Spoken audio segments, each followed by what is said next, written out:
Bye. Coming on down. 3, 2, 1. Uncle John, you are live, mofo. Welcome, ladies and gentlemen, boys and girls, children of all ages, to the one, the only ARMTV's live call-in talk show. Believe it or not, myself, Uncle John, is here with you. Not to mention my teammate, my main man, the G man, the G-A-R to the Y, Gary. Bam! Booyah! What's up, man? Hold on, let me close the door. Gary causing uproar in his house already. Got some good chatters.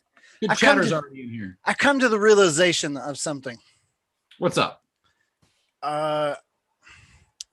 I hope this isn't controversial, but I've come to the realization that Uncle John. Wait, turn your head. Turn your head. Turn your head. Oh, I didn't realize. Whoa, you got the sexy like buzz. And then I haven't even looked. Oh yeah, I got like the whole like. I like it. Yeah, I'm like a GQ. You're hip, bro. Is that the hip magazine? GQ? Is that still a magazine? I don't know, but you're hip. Hey, dude, I came to the realization that you're a superstar, and I want to know: did I discover you? Of all the YouTubers, I was the first one, right? I discovered Uncle John. Did I not?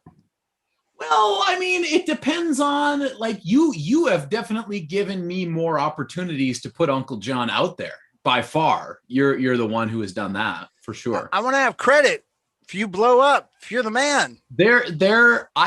People have treated me very, very well. Ryan Bowen has treated me very well. Devin has treated me very well. But Ryan Bowen wasn't first, correct? Well, here's the deal though. Ryan Bowen did some good things for me like 2 days after I started my channel.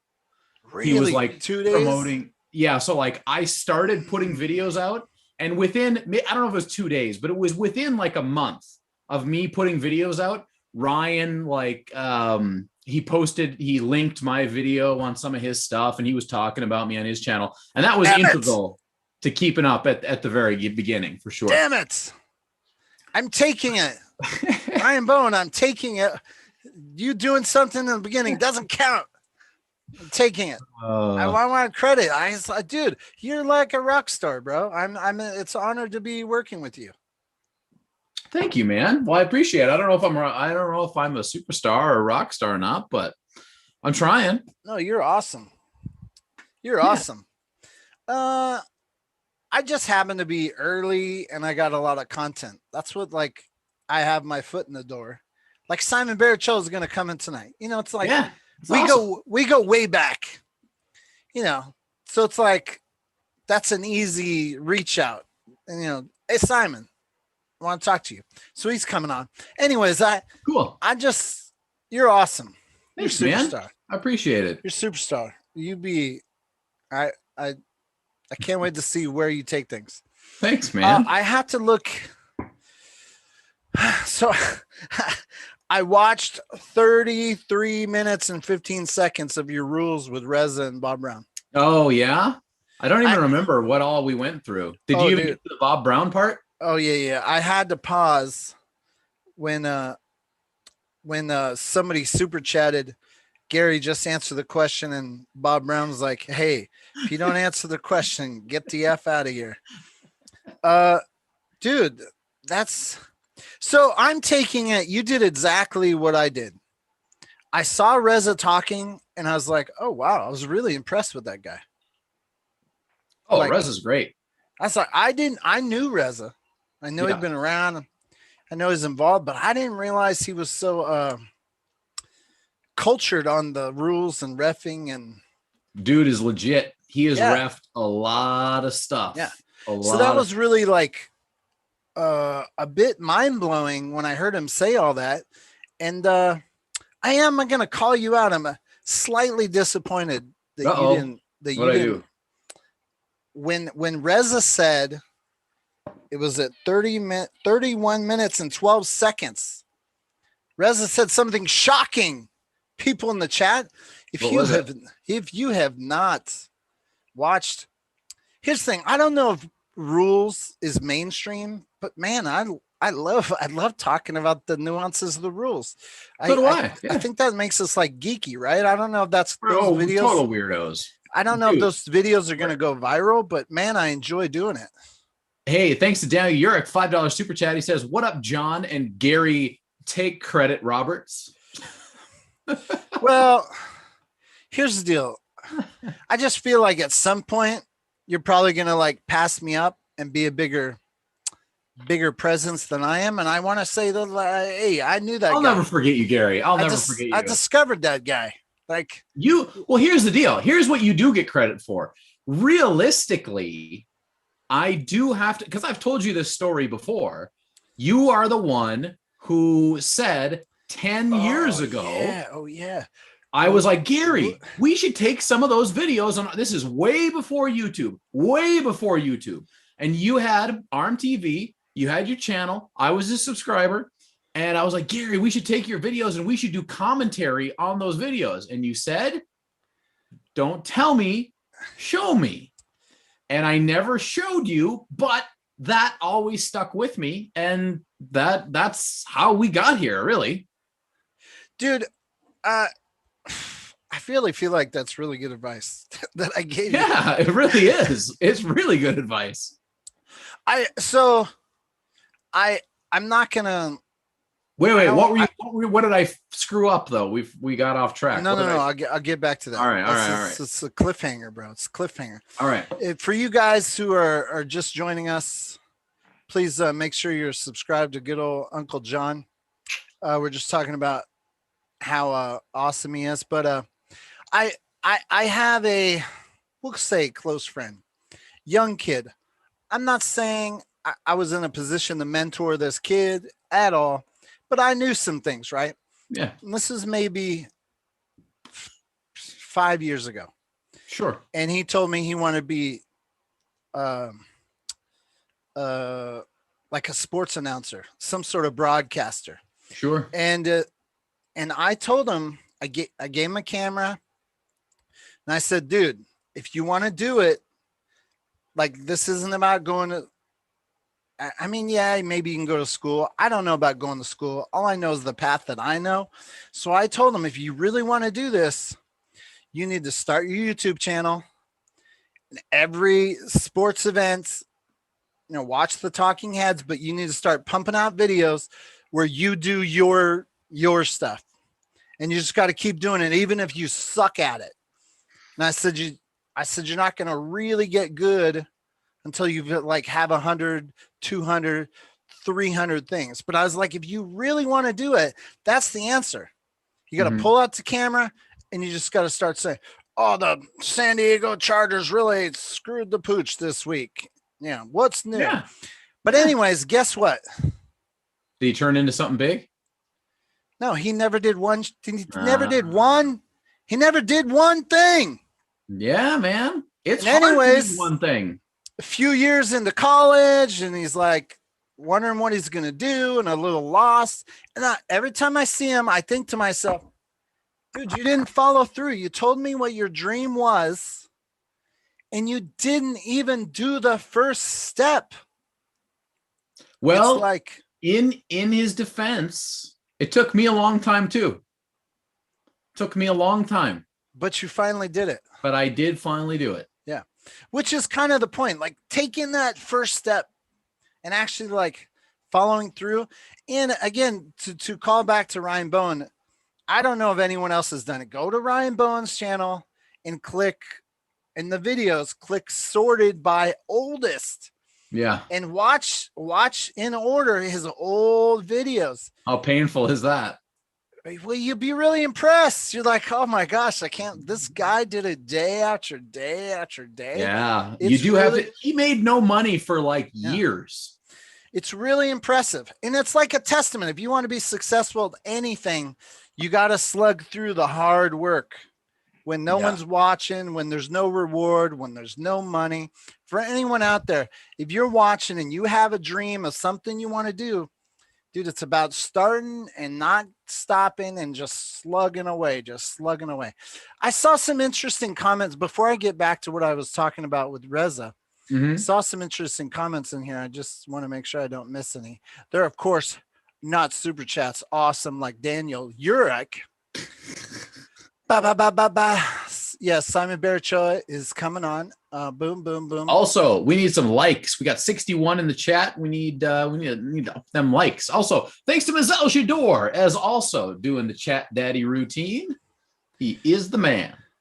Tomas Emilio. Hey, brother. Hey, Gary. I did watch the ROTN. Really nice. If you guys ever touch on technique, handle, review, I would be happy to discuss it with you. I love talking about this. Yes, we love talking about, we're just talking about, we're geeks. We love talking about all this stuff. Handle review. Are you talking about like the actual handles that you would like work out with? Dude, yeah, you are welcome to come in. Tonight we got some specific topics, but you are welcome to come on at any time. Actually, the chat is in the, if you want to come in this evening to comment on anything we're speaking about, I think tonight's going to be fire. There is some cool stuff that we're about to talk about. But to get back to my point, if you guys are not subscribed to Uncle John, he's kicking my ass with the Patreons. He's awesome. He posted a video with the resin Bob Brown. They're talking about rules. But at 31:12, Reza says something shocking. He said, in Reza's world, if I were to be able to make up my own rules, if you slipped, I'd kick your ass out of the event.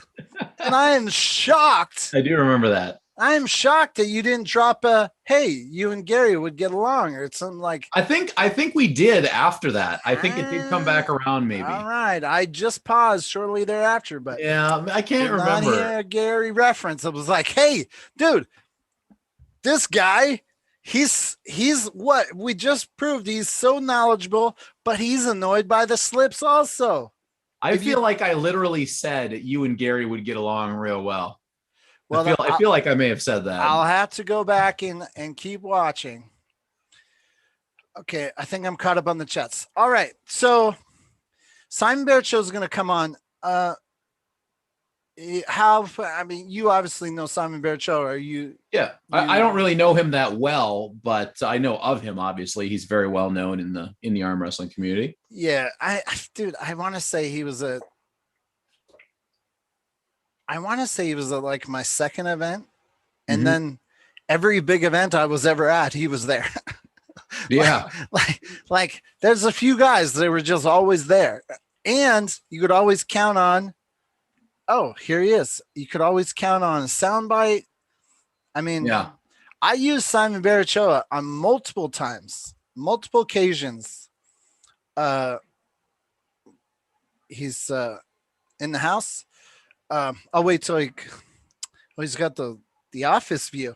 Okay, so I'll say this story when we actually get him on here. Oh, he's got the high power. What the zoom in Zoom on Zoom. Okay. Michael Todd has hit the road. Yeah, I saw that. Dude, did you see his RV? Yeah, it's mega. How many people don't wish they could do that shit? Oh, of course. It'd be glorious. Dude, and I don't think he like had a fancy RV like to begin with. I think you got a really good deal, a little bit older. But once you wrap that baby, oh shit, that looks legit. Oh my gosh, I just watched the video where he did a meetup with some peeps in like a Tennessee. Just like a random arm bet meetup? Yeah. Nice. Dude, this guy's going to have unlimited content doing that, driving around in this RV.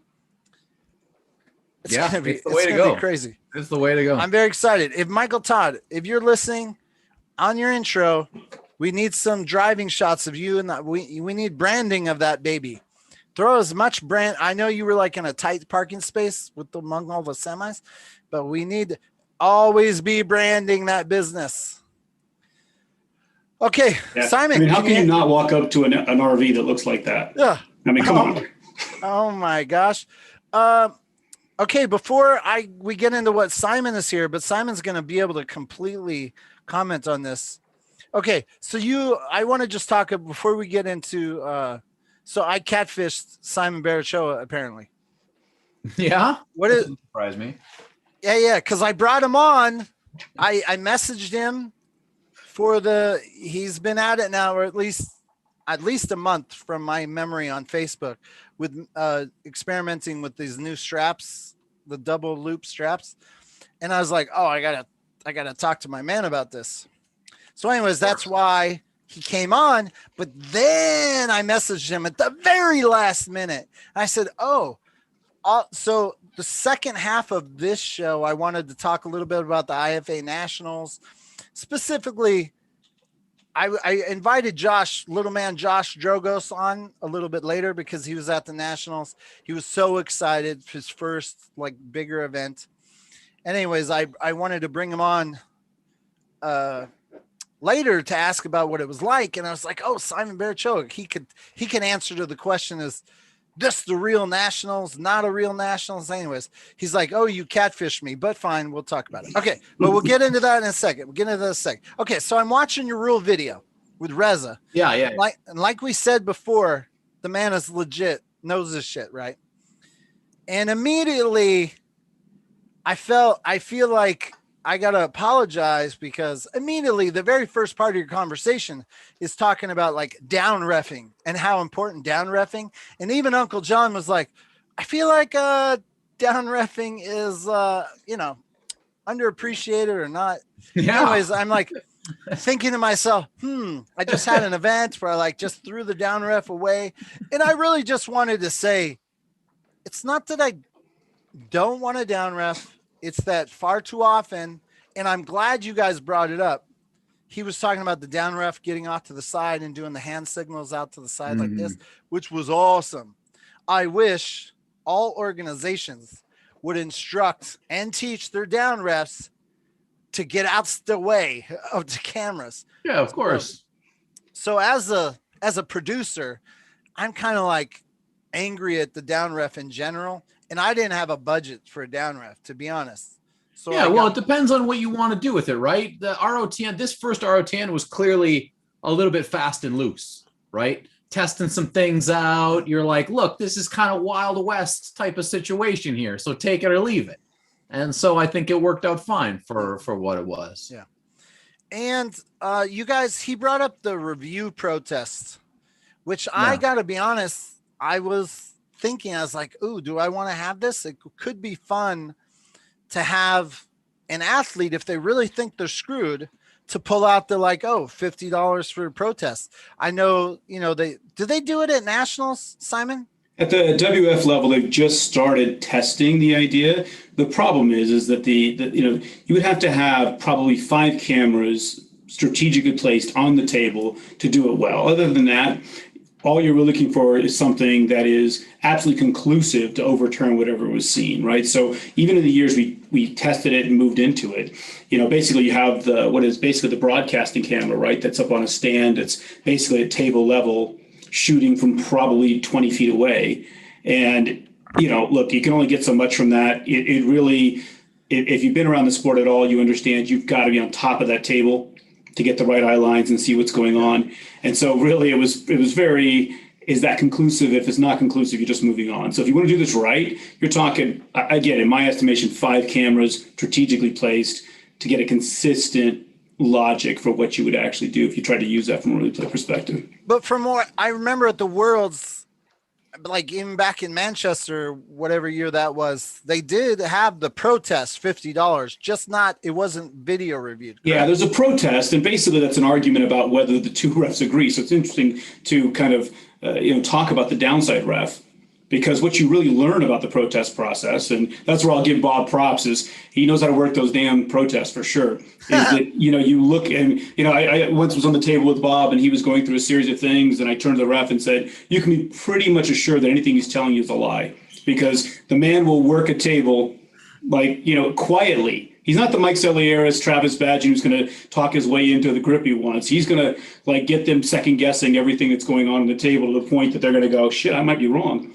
But I think the thing about it is that you really, in those types of protests, you have to fundamentally be able to show that they were either in conflict, like they saw 2 different things, or there was something inherently wrong about the call.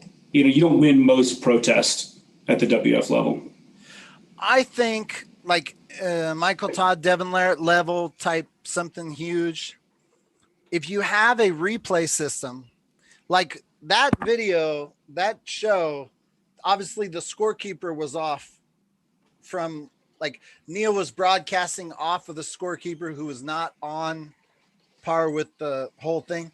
So it was like kind of like video reviewing would have just probably just been even crazier. Yeah. But I was thinking for a spectator level, if you actually had something huge, high profile, and a proper replay system where the audience could go along, I would totally be into it.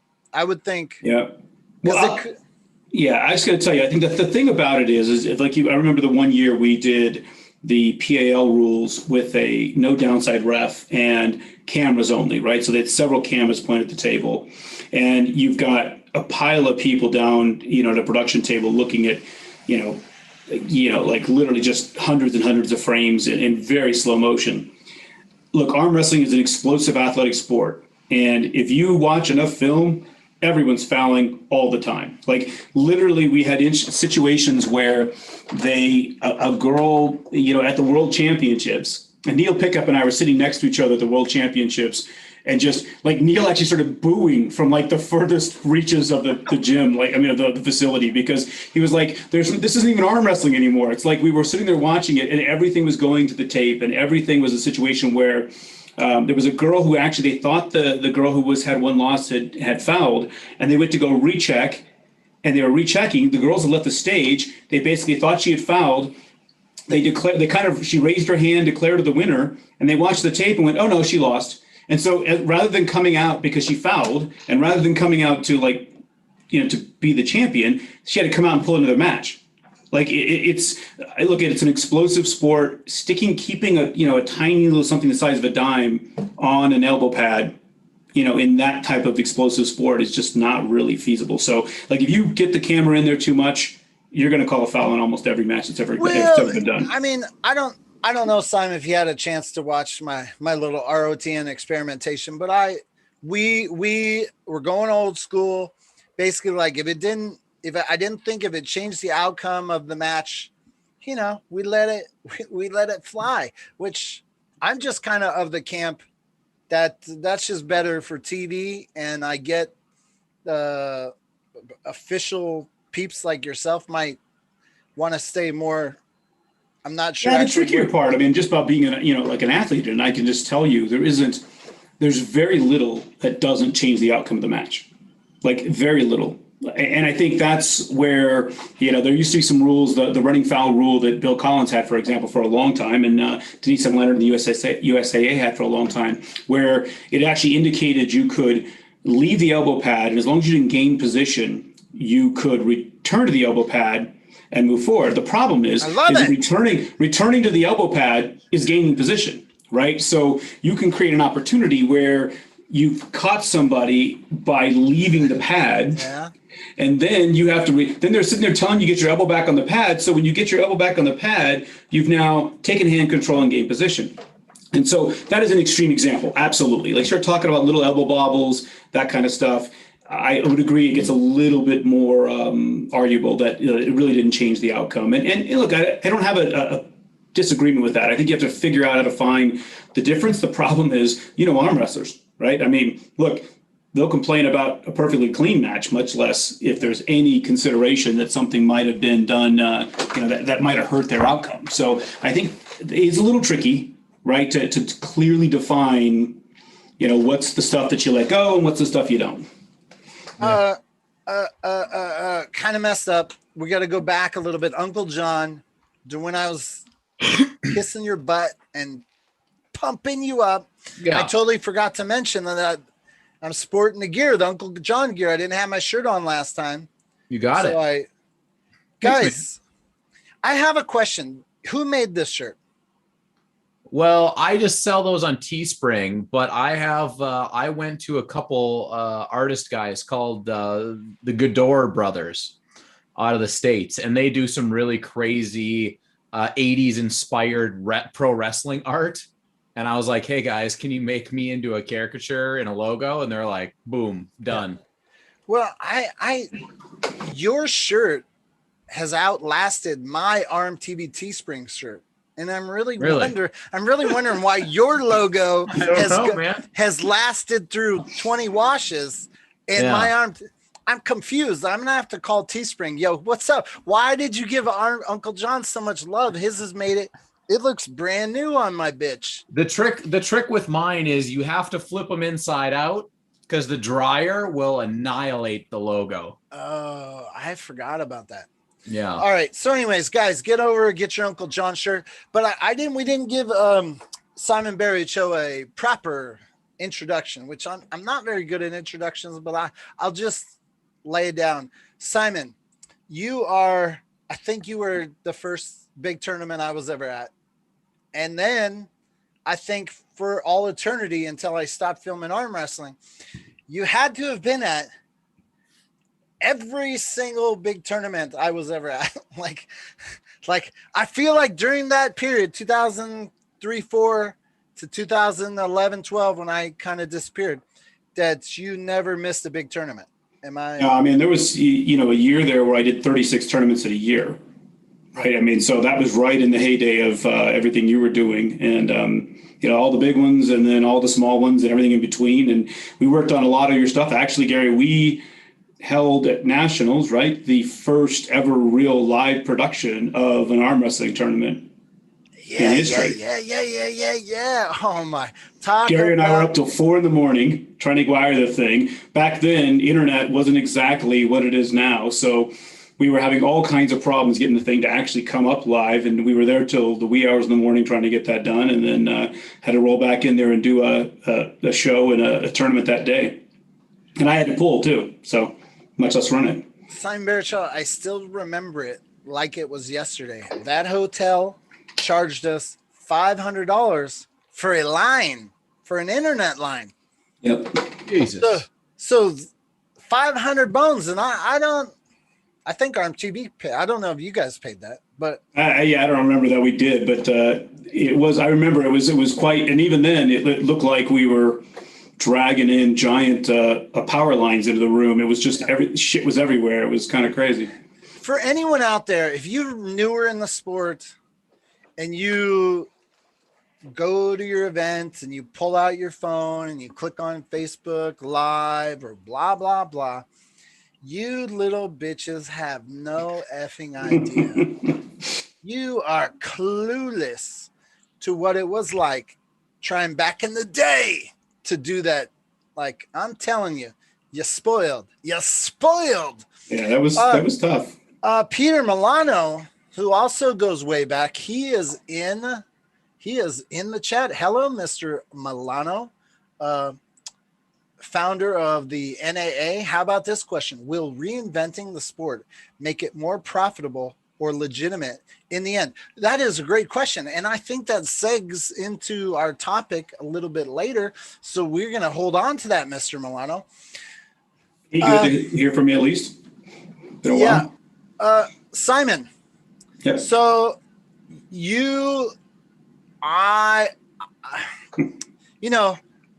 early on, I pick favorites as a camera guy because I like people who will talk to me, and you figure out as a guy who's traveling and filming who doesn't mind speaking or who freezes up or who gives sound bites. You were always the guy that you would always go on camera, put the camera in your face. You never gave me a problem. You'd give me well, concise, thought out descriptions or breakdowns of what just happened to you or what's happening to somebody else.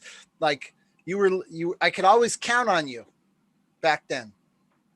Well, I appreciate that. I mean, look, at the time we were building something, you were building something. I remember actually having the conversations early about, the difference, the delta between looking at the really big pullers and then looking at all the pullers, right? And talking about how the guys who were going to come in and build a lot of this weren't going to be the guys who were necessarily the top pullers. Was one part of it, and then kind of the analysis piece, right? There's a reason why there's a BERRIOCHOA slow button on ARMTV still, because people tore that up. I mean, I would tear that apart looking for how do you break stuff down and look at it, and I think that had a huge piece of, what people were using the tool for. When we had Corey Miller on the, I don't know, it's been a month or a month and a half now. Two people came to mind when I think about early days footage analysis. It was Corey and Simon. They're kind of like interchangeable in my brains. You were really one of the first guys I remember besides Corey that got in there and like dissected shit. Like you came to me, you're like, it's not slow enough. Can you go slower? And because the wonderful Kenneth Leach programmed stuff, he's like, oh, it'd be funny. We'll put BERRIOCHOA slow. So he made it even like by the frame is pretty crazy. I don't think YouTube has that. Yeah, no, so this is where I complain about how ARMTV itself doesn't work anymore because like they took out the Adobe plug and I have to figure out how am I going to go look at stuff now. Yeah, I'm just teasing you. No, it's true. I'm at a loss for what to do about it. There's like websites you can go and like hire contractors, and some of them are shady. I've given server access to people who've like blown me off, or it's like, man, I try to explain the problem I have, and I really feel this is no lie. Okay. Imagine, if you will, like dinosaurs lived, okay? Or you never seen a dinosaur in your life. And then you have this dinosaur and you're trying to like save its life. Some of these programmers today, when I bring ARMTV to them, they act like I'm putting like a prehistoric beast on the table and asking them to like do complex medical surgery on a creature they've never seen in their life. It's a double-edged sword because Leach, he was so into programming, he did shit that was like groundbreaking for our time, but the newer programmers, they look at it, they don't know what it is. So sadly, ARMTV, the actual website, I feel like I found a way to watch videos the other day. It played on an Android, so I apologize. But anyways, let's get to the point of the story here. So anyways, Simon, I've used you on multiple occasions when somebody has said to me that arm wrestlers are just a bunch of rednecks, or like, I'm like, no, there's very successful, legitimate people in the sport. And like yourself, like, you're successful dude, done well, very smart, very articulate. I would use you as examples, like, describing what kind of arm wrestlers you would find if you went to tournaments. So I want to thank you again. You've always like played a role in the early ARMTV. I appreciate it. I think if you recall, and I don't know if John, you've ever heard that the old Stallone quote, right? That where he said that arm wrestlers are guys who went to MIT, and there's guys who can't spell MIT, right? So I think that is a big part of what makes it so amazing, right, is just not only is it the diverse backgrounds, it's their diverse approaches, the diverse styles, everything, every tiny little thing about two individuals getting together on the table, just makes it a bit magical, because that combination has never existed before, right? Every single match, right? It's just arm length, hand size, weakness, straightness, skill levels, technical expertise, approach. It doesn't, like, they're all vastly different. Right, every single time it happens, and I think that's what is kind of the beauty of it, and unfortunately, I think that a bit as we talk about kind of we've said that the progression, the evolution of arm wrestling has come from this continual need to try to improve it, and some of those paths have gone very badly. Right, there's been some very weird things that have transpired, and there's been some great things, right, that have happened, and everyone always thinks they have the fix. The answer, right? Like, how do we solve it? How do we fix it? But I think what if you look at the kind of ecosystem we have now, it's changing faster than we could ever figure that out, right? I mean, it's just amazing to think how much different the sport is now, just even it was 10 years ago. Yeah. So the interesting thing about that is what I saw throughout my time in arm wrestling was you kind of veered off into the leadership political side of arm wrestling. It's like, you know, the behind the scenes, the goopy stuff that, you know, some people don't want to mess with. You kind of like veered into that.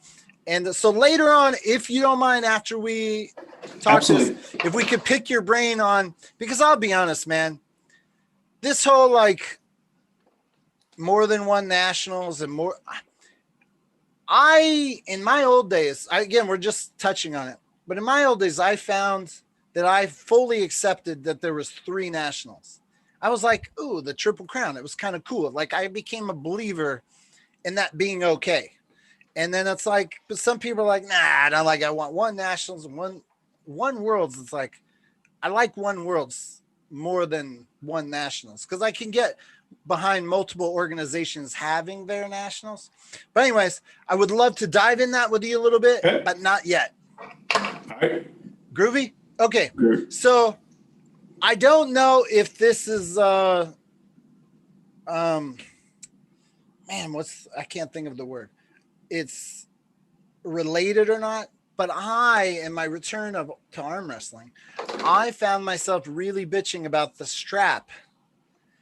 And because I was like, I remember never having a problem with slips and straps. It was just part of the game. I'd go film in my editing. It was like, I would just edit all the slips and then they went into the straps. And sometimes I'd put in a little bit of the strap putting on.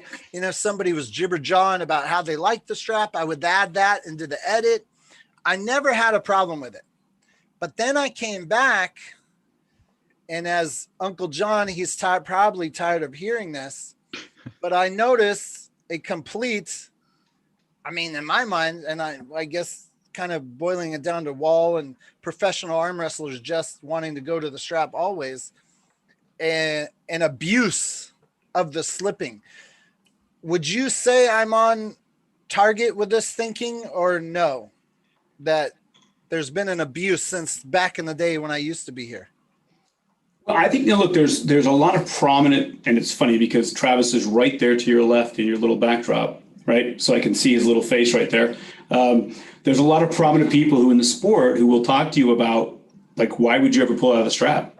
Like, you're putting yourself in a position where you can't control everything. And so as time goes on, what happens is that kind of logic proliferates through the sport, right? You start saying, okay, look, I can control more. And if it suits you better to be in the strap and be able to look, I'm a small-handed guy and I have a short lever here from here to here. So me as a puller, I can tell you emphatically that the strap helps me, but it does dramatically change the sport. It makes it different because I don't have to worry about the size of my hand. I could frankly let go. It doesn't make any difference. I've had times that I was at Worlds and I had such bad cramps from cutting weight, making such a huge 20+ pound weight cut that I got into the finals and I could not close my own hand. It was useless. And by slipping and getting to the strap, it was just overpowering people, right? It changes the sport. It allows it to become a wrist-to-wrist sport. And I think what's happened is people have decided that it becomes a bit more of a controlling factor. Like, why would you ever create a set of circumstances where you don't have a more controlling setup? And so I think that's what's changed about the sport. I think there are prolific arm wrestlers who are pushing that as a thought process.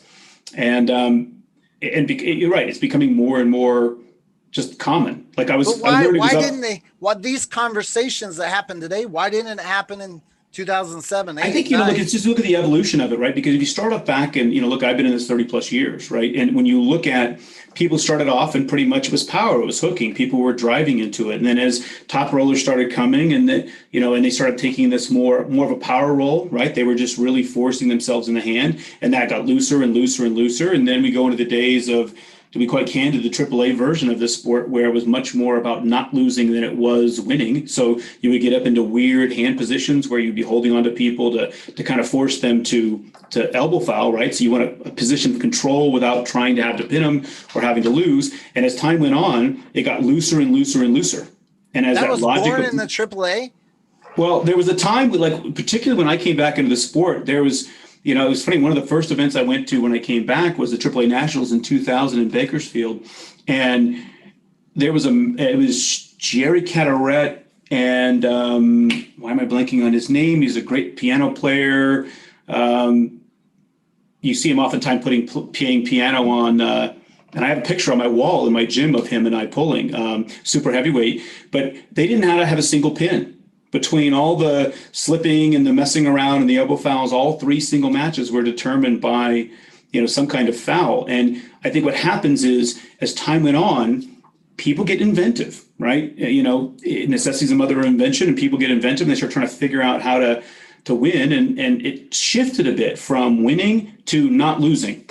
And as it shifted to not losing, you started changing to more of a hand position, hand control kind of logic. How do you get your hand over and protect yourself? And then over time, that just gets looser and looser and looser. And before you know it, the strap becomes more prevalent in the sport. Okay, I got to pause you for 1 second. Thank you very much. And the beat goes on. Sir, I feel like he's one of those guys. He's one of those guys. He says, Gary has a lisp. Do I have a lisp? There's never going to be an ARMTV stream with no strap talk. Just got to give into it. Here's the deal. Mr. B goes on. Simon BERRIOCHOA, the reason he's on the show tonight is because he's been on Facebook. He's been messing around with, I think it's cool. Whether you agree, sometimes we as a society, we just accept the norms as is, and they go down a path for so long. It just is what it is, and everyone accepts it. And then sometimes every once in a while, somebody steps out and goes, oh, well, let's experiment over here. And people thinks it's weird. Like the strap hasn't really evolved. Putting on the strap, they went Velcro or buckle, but like from the time they attempted the gloves in the 70s, we pretty much just have never effed around with reinventing the strap. So I think it's very interesting. And the reason I bring up my opinion of it, because I was bitching about it already, and then Simon was effing around with this double loop stuff that we'll get into. But that's why we're talking about here. If you don't like it, get off the show, bitch. Hey, I think the interesting thing about it is, go ahead, John.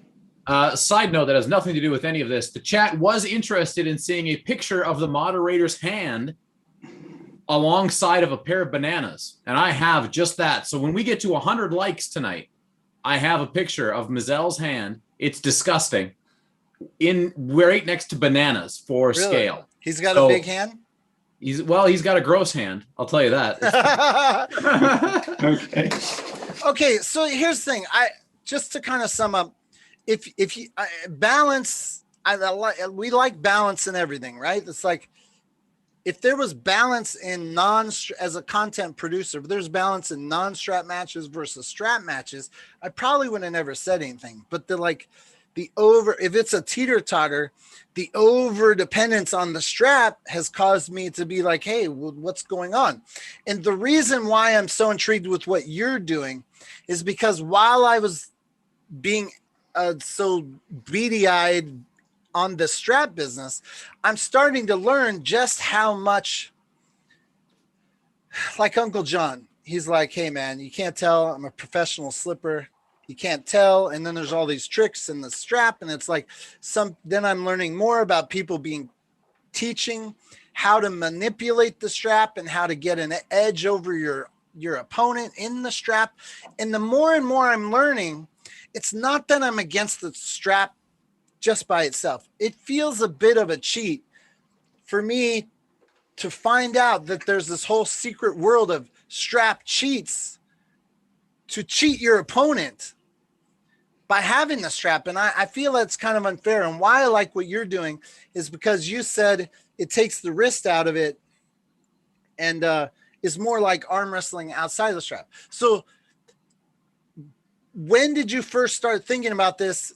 Did you do you watch these shows? Did you know we were talking about it? I didn't start thinking about it till you actually fostered it, because you were trying to create some, you were getting into the power grip stuff, and I'd been through that before. Like I've been around long enough to see kind of how those things turn out. And it's funny, I tell people were asking me about it, and I said we were in a tournament in California where we're supposed to, I think they just forgot the straps, frankly.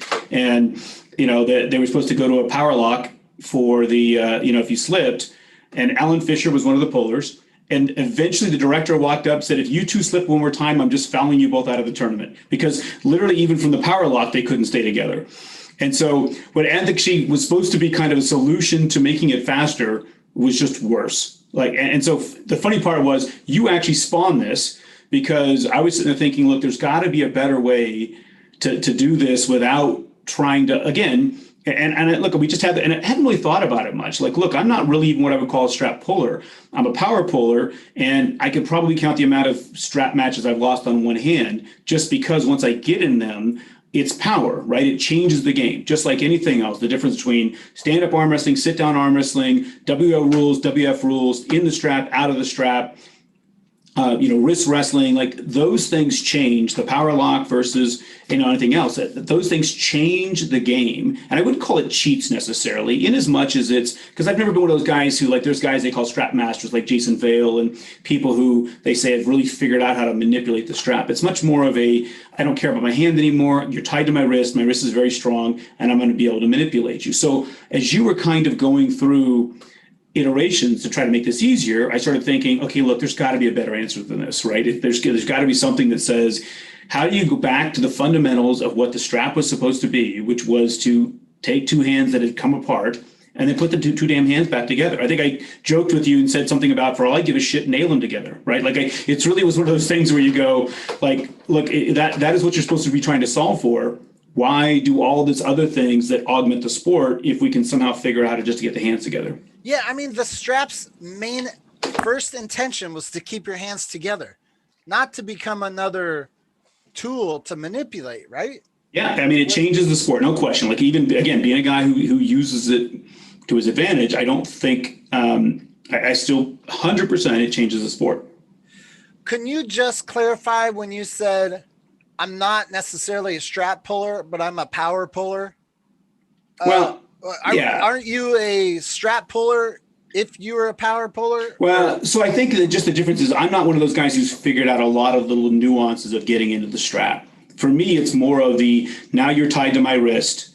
Like, again, if I had my druthers, you tie me all the way to my elbow, and then you're gonna have to see if you're strong enough to be able to pull me across the table. Like, it just, leverage-wise, short arm, small hand, more powerful frame, it plays to my strengths more so than a guy who's bigger hand and is trying to use his hand to manipulate mine. Now, zero chance in the current strap that you're going to manipulate my hand with just your hand if we're in the strap, because I just wrench back and implode your wrist, and that's the end of it. And so I'm not one of these guys there are some guys who really figured out how to use the strap very well in all kinds of weird nuances. For me, it's just a byproduct of the fact that now you can't expose the weakest thing in arm wrestling, which is the fingers. You can't expose, the second weakest thing, which is the hand. You have to actually get down into the wrist and the arm and the more powerful effects of the guy across from you. So somebody else has said, like, oh, this is arm wrestling, right? So they're kind of like, you're an idiot for having a problem with, taking the hand out of it. But to me, like, arm wrestling is the combination of all the body. Like, you don't just use, when you're throwing a ball, you don't just use one body part, right? It's the combination of all elements.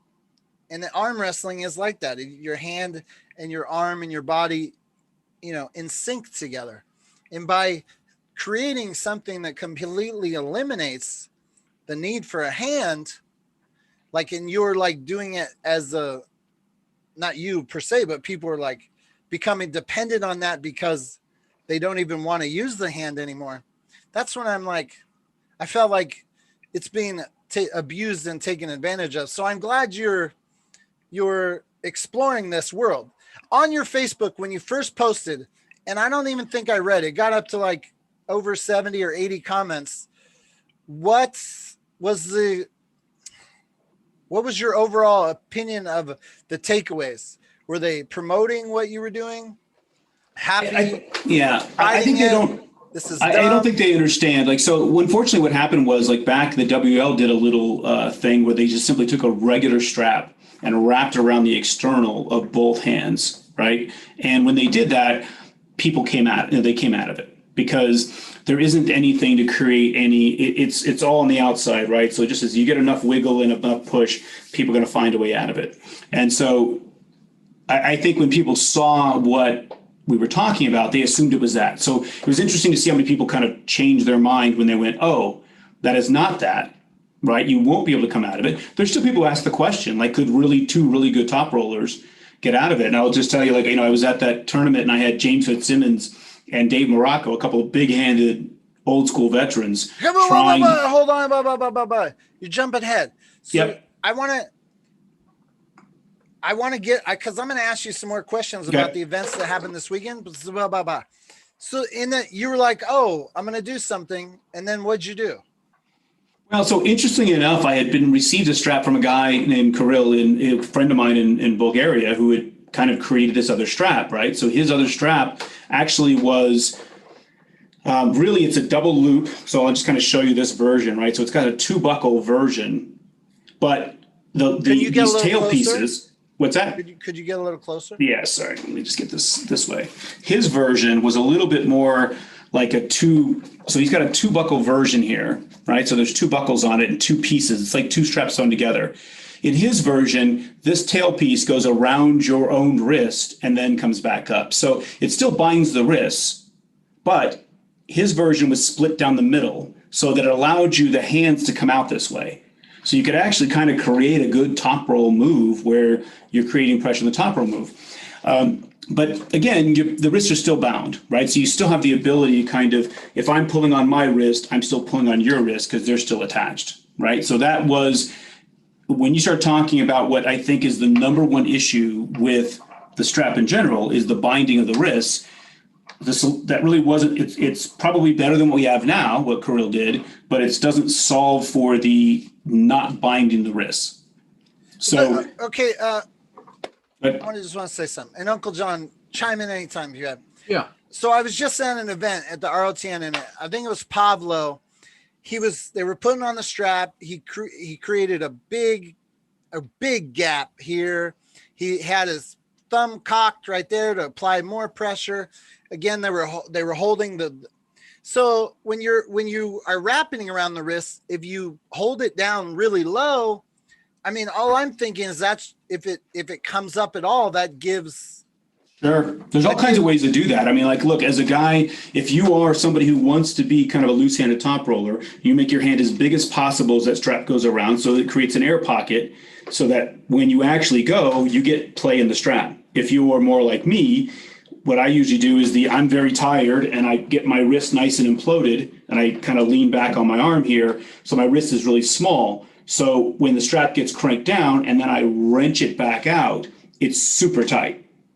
So there's ways to manipulate exactly what you're saying in the strap by doing that. And that's what, like, I was thinking, if you're thinking efficiently, like the least amount of ways that this could go wrong if you reduce the points of things that can be manipulated, the pocket, this here, wouldn't it be better to simplify and less, like, if you give me 20 different ways I can cheat, the statistically of me getting away with one cheat are greater than if I only have 3 ways to cheat. You know what I mean? The odds. Yeah, I mean, look, there's, look, at some point you're going to get the guys, and look, I've been around for 30 years, but you're going to get that you're taking the romance out of the sport, right? There's the kind of the, how did you figure out how to do this well, or how do you figure out how to do that well? But I think for this particular item, right, the idea is to create something as level as possible. Like, I said this before, I think in one of my posts, remove the excuses.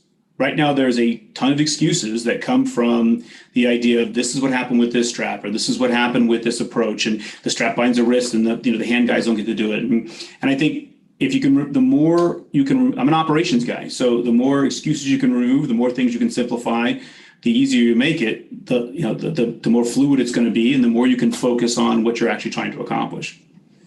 And so this strap, you modified it. What I noticed in the last post, you're like, these are the guys in the lab. Like, you have a strap lab. I thought it was like, oh, this is so cool. Like, I don't know if this would be something that would be mainstream adopted. I was kind of upset with the strap because I just thought it killed my show. I wanted a fast pace, and applying the strap 30 times up to like 50 seconds a time. It was just killing me. Yeah. So I don't know if this can go on quicker. Well, I mean, so I think you saw some of the videos. Like, one of the things I've said to people before is to, like, if you really want the fastest thing possible, it's a proper ref grip and a strap. I mean, nothing's faster than that. I've been to the worlds where you have thousands of athletes, right? I mean, year after, 19 times now, right? And the thing is that even I, as much as I love the sport, get really burnt out watching people futz around and try to get set up. I've said this many times that how many ref scripts have you seen come after the strap gets applied? Meaning, like, they didn't get a ref script before the strap, they get the strap, and then they get a ref script because they can't get comfortable with the ref script. The strap actually forces 95% of what the grip needs to look like. And then you don't really get ref grips after the strap. So if you wanted the fastest thing, it would be a ref grip strap. Now, obviously, that doesn't take into account the binding of the wrist and creating a change in the sport. So this really would be something where you could take that tact, which is the strap goes on from the very beginning. Both guys get cranked down. It goes very fast. And it helps with the setup because, frankly, they only have so many places they can go once you get there, right? I mean, it's not like you can be everywhere when you have the strap on you. Okay, so do you need, what I noticed in your video, do you need two people simultaneously pulling down the belt? You don't really need it. I think it creates an interesting way to do it, right? So this is a little bit tight right now, but like literally just because I was trying to do it on my own hands. But the other interesting thing is that it's ready very easily for the referees. Like if each of the two referees, the down referee and the top referee, are each holding one of the straps, the two guys just walk up and stick their hand in. Like you literally just stick your hand in and then they crank down the strap. You get your own tightness of the strap. Like there's not, like if you want, it doesn't matter whether they're super tight or whatever, as each person comes in, they get their own tightness of the strap. And the value, what makes it different is because it's completely sewed down the middle, is that you really can't create that kind of angle necessary to slip out of it because the piece binds you together and it just only really binds the hands. And so as you kind of, doesn't matter what you do, and I apologize for not being very tight, but no matter what you do, it's pulling on the other person. Your ability and strength to move the other hand is what moves them, not something around the wrist or anything else. So well, if I'm bailing this way, how does it hold you in if you start bailing like this? So, I mean, that is the one question. If both of you, if one person keeps one finger on the grip, you cannot come apart. I don't care what you do. If both people decide to go completely flat and go straight back, you can come out, which my argument to Leonard was, I mean, the head referee from the IFA side was, you have a rule that says if you remove all four fingers from the hand, it's an intentional slip. So like enforce that rule. Like just simply say anybody who removes all four fingers from the hand, if you keep any fingers on there at all, just because of the nature of this, you can't get out of it. And okay, so we just had my event. I spoke to Uncle John about it. I was intrigued by the power lock. I do admit a top roller who flops somebody's hand back, it's exposed that the wrong person gets rewarded in a slip. And I thought for viewers' sake, it would be an interesting path to continue down, even though guys like Bill Logsdon absolutely hated it. But man, I was almost thinking that I would run an ROTN where I would eliminate just all straps. If you slip, you regrip. If you slip, you regrip. Like, what would happen? Like, wouldn't you stop slipping? Or are you saying like you guys just cannot arm wrestle? Like, well, it's the funny part is, like I said, that was kind of the event I was at long ago. It was a Bakersfield event, and no matter what happened, they could not stop doing it. And I kept saying, look, and I've said this for a very long time, just being a guy that had to learn how to slip because as a small-handed athlete, people were teeing off my hand all the time, and I was the only one holding on, like literally. And so I had to learn how to slip because it's like holding onto the bumper of a car that's driving away from you. It's stupid. It doesn't make any sense. You're just completely at a disadvantage. So I had to learn how to slip for those people who were really trying to bang into my fingers. But in that event, it just happened again and again and again from the power lock and from everywhere else. And I think the sport has evolved in a way that I don't know that you could do that. Like, look, if you were penalizing them, like if you both slip, if it's the second time, you're both out. Like I have a bracket system that somehow manages that. You guys are both out. Or, I don't know how you would keep them from doing it. Because, well, like in my ROTN you just keep going to the back of the line. The back of the line, my thought was, the two leaders, if you keep slipping, you just both go to the back of the line. It actually would just keep the train moving. And I thought, I'm not aware of what you mean by the back of the line, but okay. King of the table, where the winner stays at the table and the loser just goes to the back of the line, and the king stays, the ruler. My thinking, you've done king of the table, right? Yeah. So my thinking was, we'll just send both people back to the line. But the whole point is, I'm interested to perhaps try this. How many different versions of this are you at? Like actually, done a few videos. Yeah. What did you change and why did you change it? So a couple of different things that we've done in order to try to address whatever might be is, so one, you can see how much it's sewn down the middle. By shortening this and creating more kind of separation at the top and the bottom, it does create a little bit different element of how deep you can get. As well as the latest iteration we're working on is by making all of this in the middle narrower, it allows you to get deeper and also allows you to create more different angles, high and low, while still staying together. Those are probably the two most significant changes. We did a couple of versions where there's like a nice little Y split at the bottom, but it's still attached with something longer. Again, it creates this kind of a rollout logic that that really makes it much easier to slip. The two big questions, again, if I looked at the scoreboard of what we were trying to solve, one is eliminate the binding of the wrist, number one. Number two is how do you make it faster? And this is stupid fast. If you watch any of the videos, like literally the two refs hold it, stick your hands through, and then you crank it on your own strap, or they crank it down. It's amazing. It's stupid. Go ahead. I got a couple of technical questions just to see if you've experienced any of this in your testing so far. So when I think about just a plain Jane hook versus a plain top roll, in that setup, when you're hooking with that, there's nothing, when you go into your hook movement, there's really no strap engagement. But when you pronate, does the pronation automatically pull on the bottom to help take your opponent's hand when Yeah, it does, but it's even, right? So if I have the strength to change you, it's almost like a single rope tug of war, right? So it really, if you can pronate in this and I can't stop you, or my pronation isn't strong enough to turn the other way, it's equal. You don't really have the wrist using as a lever in the process. But what if you're going like top roller versus hooker? Has there been any problems like where all of a sudden, my top roll becomes twice as good against hookers? Possibly. I think the biggest problem we probably are trying to solve for, which is why we're looking at a thinner version in the middle, is to create more room to go in. And I think once that happens, you're going to see it's a great point of whether the pressure of the inside piece overtakes the top, or does the top overtake the inside piece, right? Which is because you have those two different pieces. You can't really get as deep. You can hook. The modification these guys just sent me a video on today, because I'm out of town, but they sent me a video on today, is thinner, and you get to a much deeper hook. And so I think in that, we're going to probably do a couple more revs to try to get down to a couple of tests. And there's several people who are having events coming on later in the year that want this to put on their event. And we're going to give them some versions, and we're going to send it around. Like, if you guys have some stuff you want to do with it, and let you guys play with it and kind of see what people think about what you can do with this. What if, okay, Gary, hear me out.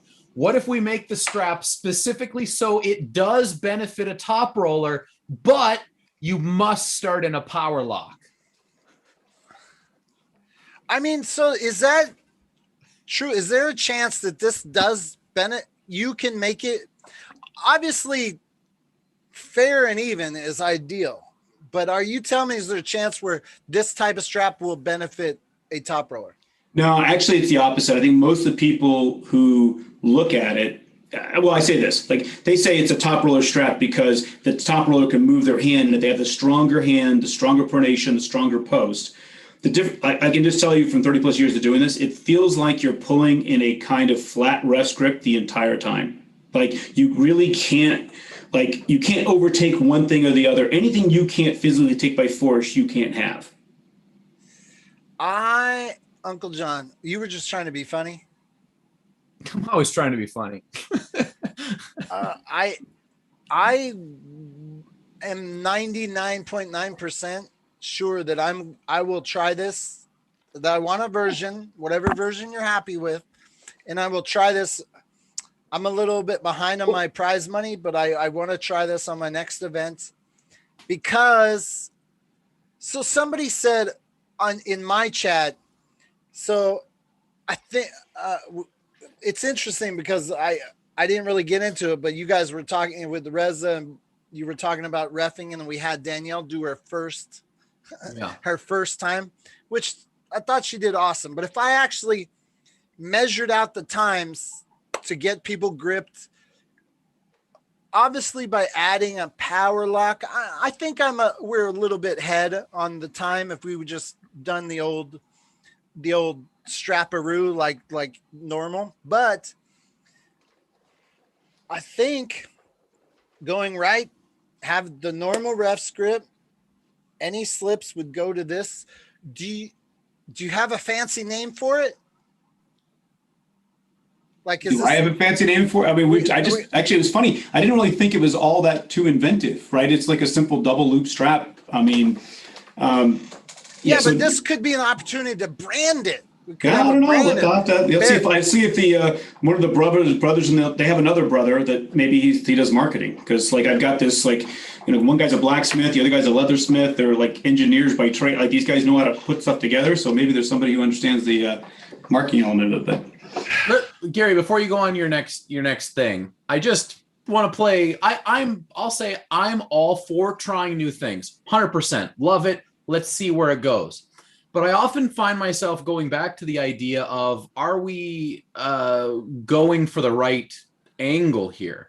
Would it be better to not worry so much about changing the strap, but just make it more difficult to get to the strap, right? So be more serious about intentional slips. Make more specifics about intentional slips and call them more often. Okay, wait. You and we went over the video with Corey Miller where I showed you 75 slips. Yeah. And I'd say 80% of them, Corey was like, yeah, that's a normal slip. It's a normal slip. They're all intentional, though. I mean, every slip in the world is intentional. I don't care what you do. They're all intentional. And I brought that up. On that show. But Corey was like, yeah, but you can't. I mean, that's, what are you going to do? But intention is based upon the rules, right? I intend to slip, but it's not intentional based on the rules. Well, actually, you intend to take a direction in the hands that you are leaving the palms. Like I said this before, like if the way Rotten ran was you get $200 for every win and $100 for every loss, provided you didn't come apart, and you were creating a bank for everybody. And at the end, if you win it, your bank ends up being what you're getting, and then you lose double that every time you actually come out and you slip. I promise guys will stay together. Right? Hold on, you're gonna have to. You're gonna have slow. That's more along the lines of if you slip, you're out of the event, right? If I had a rule where like 2 slips and you're out, you wouldn't slip, correct? Well, or this was more of an incentive to stay in the palm. But really, I mean, a slip is created by somebody deciding, at least one of the parties deciding, you're going to leave the palm to palm. If everyone had the intention or incentive to stay palm to palm, nobody would ever slip. There is no, like, the grinding out of a hook palm to palm, or even in a palm to palm top roll, just doesn't really happen. Like, it is the intention to leave the hand, leave the palm, that creates a slip. That's when I say they're all intentional. They're all intentional because somebody decided to leave the palm. So what about this? What if intention was dictated by hand control? So if the guy with hand control is obviously in a dominant position, if I have hand control and the guy slips out at any point, instead of just like a strap or whatever, that's a loss for the guy that does not have hand control. Because clearly, if you don't have hand control and you're dumping out the bottom, no matter if you have your fingers kinked like this or not, you're running. You're running. We know you're running. So why not just give it a loss? Hold on, Simon. Why are you fighting this double loop strap business? What are you afraid of? Well, yeah, I'm not. I mean, I think it's weird. John. Oh, sorry. John feels I'm just thinking. Here's my thought. We can do. Feels like you're running away from this topic. Well, here's the deal, though, because when the straps first came into the sport, nobody was really thinking about all the advanced tactics, right? Right when like straps hit, nobody's like, I'm gonna manipulate this into advanced machine or little ideas. So I assume that regardless of what we come up with, arm wrestling, as it grows, as there's more people that are obsessed with it like me, I will find a way. Life will find a way. Cheating will find a way, Gary. Okay, listen, let me break it down to you. What I care about. And this is letting everyone know. When I came back into the sport and Travis was like, I want you to film again. As I've said, I needed a new lane. Because so many people are doing their own thing and I needed to create something over here. And now I've defined it. My content will have more arm wrestling matches per 30-minute time slot than any other organization in the planet. That is what I'm going for. If you say that again, you just want it to be faster? Is that what you're saying? What I'm saying is the setup, the format, everything will be designed to jam pack arm wrestling into a time frame, and I will beat all other organizations. So why are we talking about straps? Just follow people out more harshly. No. If you look at Wall and they have a 15-minute clip that is 3 matches, my 15-minute clip will be X times that. And the slips, by utilizing this type of strap, will help me engage into a new match fast. I think it reduces the cheat.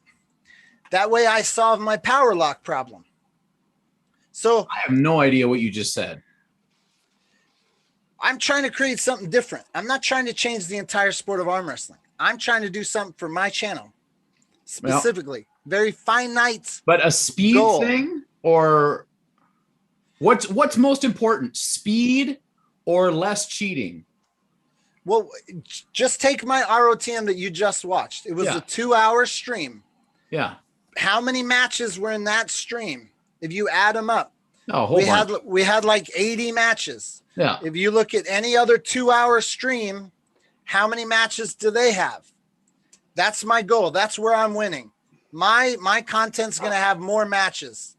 So then why don't you just follow people out or make it more strict with the I don't want to be more strict. I want slips to just be faster to go, but I do like the idea of taking the wrist out of it. I think that the thing that you're going to run into is that the general public's going to say, well, the matches, like, look, the WF has more fouls per 50 matches than any organization there is, right? Because they're very strict on what they do. The problem is nobody ever sees that as being satisfying. So if you just improve the amount of people who get fouled out, you're creating something that isn't really satisfying to who the winner is. I agree with that. Yeah. I'm confused, Uncle John. You seem pretty supportive of my power lock, and now I'm thinking about this double loop business, and you're off the Gary ROT. I just don't know what you want, Gary. I'm just trying to figure out what you really want, because sometimes it's speed, sometimes it's less cheating. Well, sometimes it's both. Sometimes it's entertainment. Obviously, I want all 3 of those lined up. Well, obviously, I want entertainment, but what I initially was concerned about speed.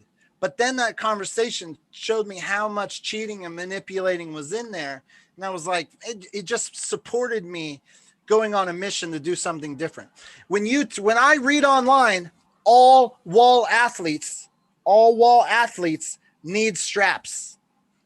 That means, oh, wall athletes aren't going to be able to win my tournament.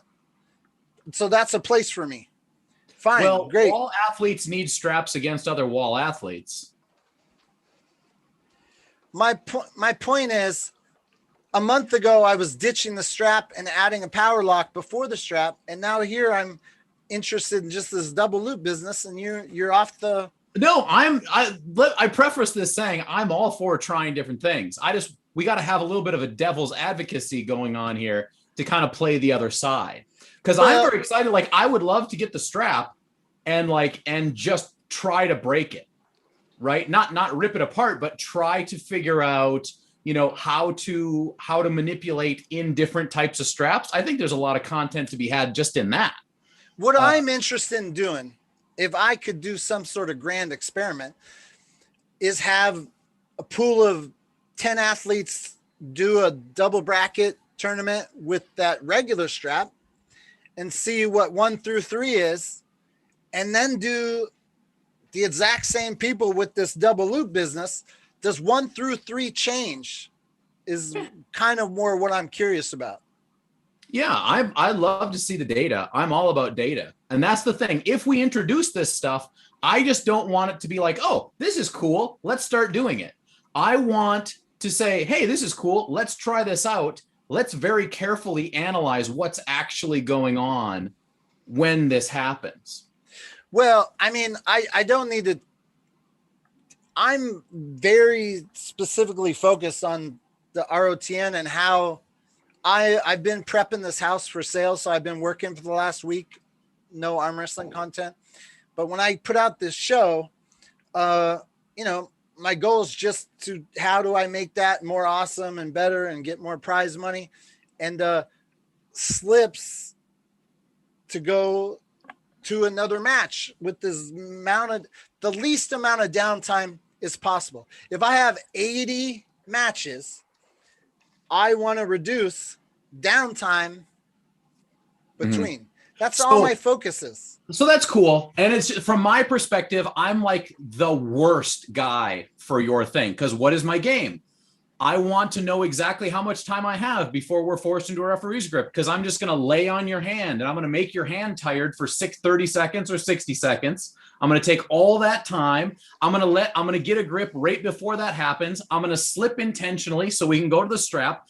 Then I'm going to lay on your hand for another 30 or 60 seconds until we have to get the start. And then I love the strap. And I've spent the better part of the 10 years I've been in the sport learning how to do it, right? So I am way biased. I'm way biased. I love the strap. I love the idea of manipulating angles. I love the idea that you have to put time in to get to a level with the strap. Right? Like, there's a lot of people, a lot of strong dudes that can come up to me outside of a strap and like give me a go, because I'm not like, it's just different. I put a strap on, forget about it, man. It's a different game for me. Right? So I really enjoy the strap, but I'm not against trying new things. I just want to be the devil for a little bit too. And the beat goes on. Are we going to talk BRZENK and VOEVODA? BRZENK and VOEVODA will be the last topic we discuss tonight before the show's over. Don't have a connection. So is it, Simon, you heard him say he's been training for the strap, yada, yada, yada. How much does this F up the system? If something like that were to happen and there's no force on your wrist to completely take your hand out of the system, in that strap, your hand is still part of the game, right? Yeah, because I mean, basically, you have to force whatever you're doing. It's whatever your hand can do. I'll tell you quite honestly, like, actually, for me to pull somebody, it's easier for me to pull somebody out of this strap than it is to pull them in this strap. Interesting. Because wait, say that again. It's easier for me to pull somebody out of the strap than in the strap, because what happens is being a shorter arm guy, like, I'm a little bit more limited to the angles I can take and then the things that I can do in the process, because my smaller hand I can move things. Like I often talk to the people I teach, like around the idea of move the things they can't stop you from doing, right? So like if they can't stop you from doing something, then those are the things you want to talk about moving. In this particular case, because you're strapped together at the hands, you have to force it. Like you have to be strong enough, you have to be capable enough of forcing those things. And so guys that I can pull much easier without this strap. So it becomes less of an incentive to get into it. If, you know, for somebody who doesn't really have that hand to be able to try to drive it. If you're not strong in the hand, I mean, if you don't have that good piece up there at top, it's like being in a rest grip. Like a smaller handed guy, I'd rather not be in a rest grip, right? Because I'm going to be put into a spot. I'm good at it, but it's not as good as where I have the free reign to get to where I want to get. I'm intrigued, and I want one. Okay, so if you please, let's transition. So, Simon, last week we were talking about the IFA Nationals, and then I don't know who said, Artem was like, oh, that's not the real Nationals, and he was pissed about there being more than one Nationals, and I remember there being 3 Nationals. And I was used to that. I know you got into running, like you were part of USAF, correct? You were like a leader, a board member over there. Correct. I'm the president of the USAF. And I'm not jacking with you at all. I have no idea the relationship between USAF and IFA. These are competing organizations. Let me preface.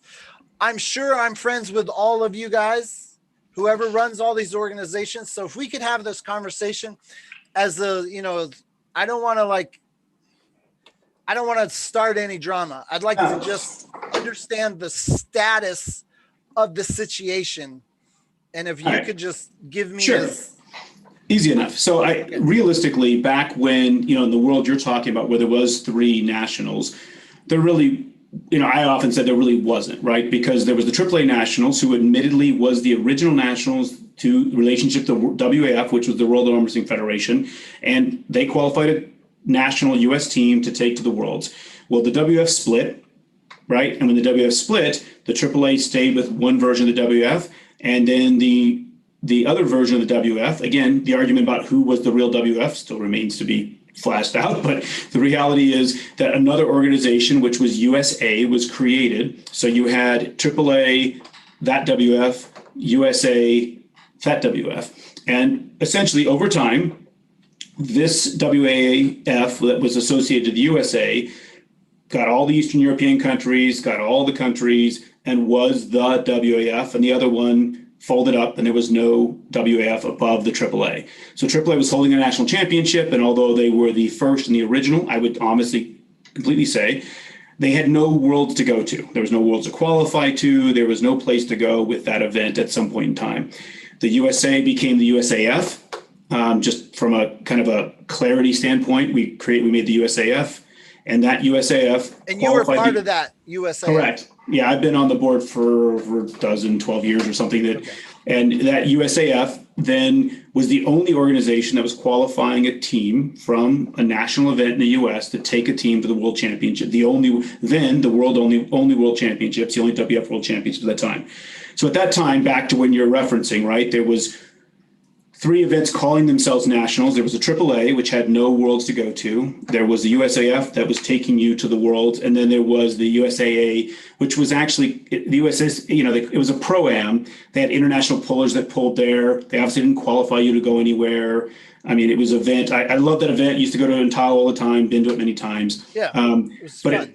But it had nothing, it wasn't going to anything. So when people say there was 3 nationals, I say, well, you can say that, but in reality, there was only one that was creating a Team USA to go to the Worlds, right? So that was the old can I just interrupt you? But arm wrestlers when someone says I have 75 national titles, they used all those nationals, correct? You can't control that, right? I mean, I don't know what you're ever going to do about it. Like, I mean, people can go around and put on, I've seen other groups put on their nationals, and then there's a sit-down nationals, which actually I'm kind of fond of now after having going down to that event. But it's very easy to come up with all kinds of events. And I've said this before, like, look, if it wasn't for hype, this sport wouldn't exist. You can't walk into locations and sponsors and say, yeah, me and a bunch of my buddies want to sit around and arm wrestle. It's really not for anything important. So can you help us out? Like, look, if you don't kind of call it something big and put something forward, they're not going to pay attention to you, right? So look, hype is as much of our history as anything. So as people call these events whatever they wanted to call them, it was kind of a necessity, right, to grow things. So yes, absolutely, arm wrestlers are claiming all those national titles or whatever they choose to in the process. So that was the old history, right? That's where you were, right? That's what you knew. And we actually did some cool stuff with that, right? We made the Triple Crown out of that, right? Where, if you could win all 3 events, there was prize money to be had. And I think we were going in the right direction. And then it was kind of fun. At the third one, I liked it. A bigger trophy. It was a good thing. And then over time, because there was only the one world championships and there was no others, the USAF became, everyone agreed, the AAA and the USAA agreed that we would only have one nationals. And so we agreed to have only one national championship, the USAF national championship that I hold and that the USAF group holds. But COVID happened, weird shit happened. And before you know it, people were started putting together other events, and I can get into kind of the IFA side of that. But now we're back to anybody and everybody putting on nationals. And so if you're ready, if you have no more questions, I'll get into the IFA side of kind of explaining how that came to fruition. Okay, can I just say that Sure. so if I, per your words, I could go to a big sponsor and be like, I got ARMTV Nationals. And if I were to land a big sponsor and I came on here and be like, hey man, these guys said if it's the Nationals, they'd give me good prize money. I mean, would the arm wrestlers be mad at me? Would they tell me to turn down the money by adding another nationals? Or I think the people the people who are more traditionalists in the nationals and that have grown up in that. I mean, the WL is a great example, right? I mean, the WL started off being this pro league that was supposed to exist. And, I did the WL for several years. And look, they got to a place where they built this whole, locals and point system and regionals you had to qualify to get to the big payday. And then all of a sudden they just didn't have the payday, right? So, I mean, that big payday disappeared. And despite all that, there are people now running around talking about guys who are WL belt holders are world champions. Right. Like, so somehow throughout that whole process they should be ranked #1 in the world and the best arm wrestlers in the world. So it really is probably the world arm wrestling league. So right. The world. I get the irony. Despite the fact that the several years there was nobody from the world in it. I mean, like it was just US people and some Canadians. Right. But like, I think to your point, and what probably we'll talk about a little bit later, is that there is a great deal more in kind of what these the media and the social outlets can bring to bear. I mean, Neil Pickup, I used to do a lot of his Arm Wars events, and he used to say that if you walked John BRZENK and Michael Todd and Devin Lorette, and Jeff Hale down the street in some place in Europe, they'd all recognize Jeff Hale.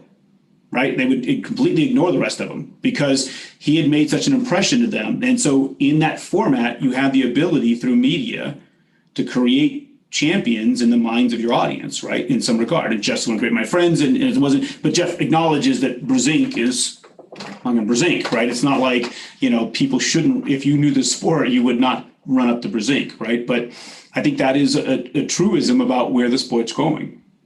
Okay, so now you were going to get into. So if you talk about the IFA thing, I mean, the long and the short of this, and both sides will have it, and anybody who's telling you they know it firsthand is lying. And there's 2 men in the world who know exactly what happened, and that's Igor and Hassan. Igor from Poland, the head of Poland, created IRPA, which he was considering to be a point system, right? That he was creating this mechanism to kind of give points and rank arm wrestlers all over the world. He kind of did this without conversation. He is the president. He was at the time president of Poland and an executive of the WAF in that regard. And he did this, and they started kind of farming and finding other executives to join him, as Anders Axlo, who was the head of Sweden, the president of Sweden, became the head of the European organization for IRPA, as I recall. And so as this all went on, the WF took exception to what they said was this group creating a competing organization against the WF. Now, I don't know if people really understand this, but every one of those countries in the WF had signed a document, a letter, asserting that WF was the world authority of arm wrestling. And they provided that to the IOC, Sport Accord, GISIF, IPC, all these world governing organizations of sport, and said, WF is the head of this sport, and we all are subservient to them in that process. So, the concern about them creating a competitive organization became very real. And they said, okay, fine. Look, you want to go create your own competitive organization, you can do it, but they can't pull both places. Now, if you look at it from the WF perspective, IFA, and that what eventually became IRPA became kind of the offshoot of IRPA was IFA. Well, what's IRPA? IRPA, yeah, it's unified report. It's a ranking system, unified ranking professional arm wrestling, or united, it's some kind of a universal ranking. Oh, this was what they were working on. This is what they were working on. Now, look, Okay. whether the WF's right about that or not, but they accused the IRPA group of creating a competing organization to the WF and starting to use the WF resources, meaning their referees and their executives, as part of this competing organization. So they said, fine, you guys can go do that, but you can't be in both places. You can't compete in the WF and you can't compete for you guys both. You have to pick an organization, right? You can't be in the NFL and the CFL and all the other analogies they use for this process.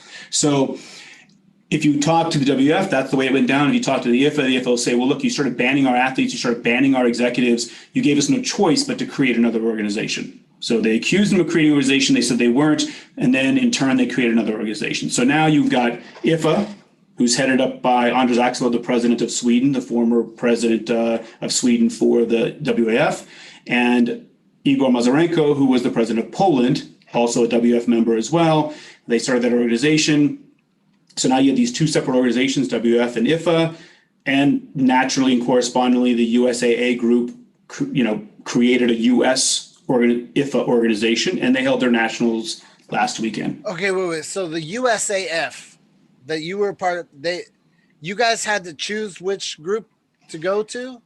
There was an opportunity, certainly, but look, I would be lying if I said it wasn't being presented to me as an opportunity to have joined the IFA group instead and left the WAF. I'm just going to tell you, let me just tell you the absolute reality of this.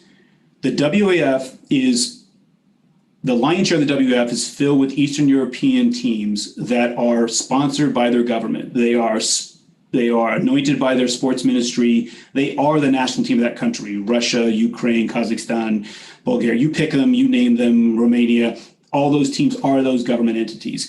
The WF will never, unless they do something horrible to shoot themselves in the foot, they will never do anything but get bigger, right? They will never, because they will always have the massive onslaught of the Eastern European teams, national teams from those countries, as part of their organization, which means they will never suffer, regardless of what ills come from banning athletes or whatever. They will do nothing but get bigger. They're IPC certified now, so the USAF is IPC certified, GISA certified, on Olympic Channel, WADA, etc.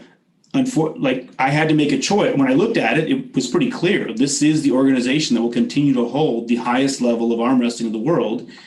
And regardless of how we got there, and we shouldn't have gotten there, and I don't care for the bannings or any such thing, but regardless, it is going to continue forever to be the biggest organization in the sport.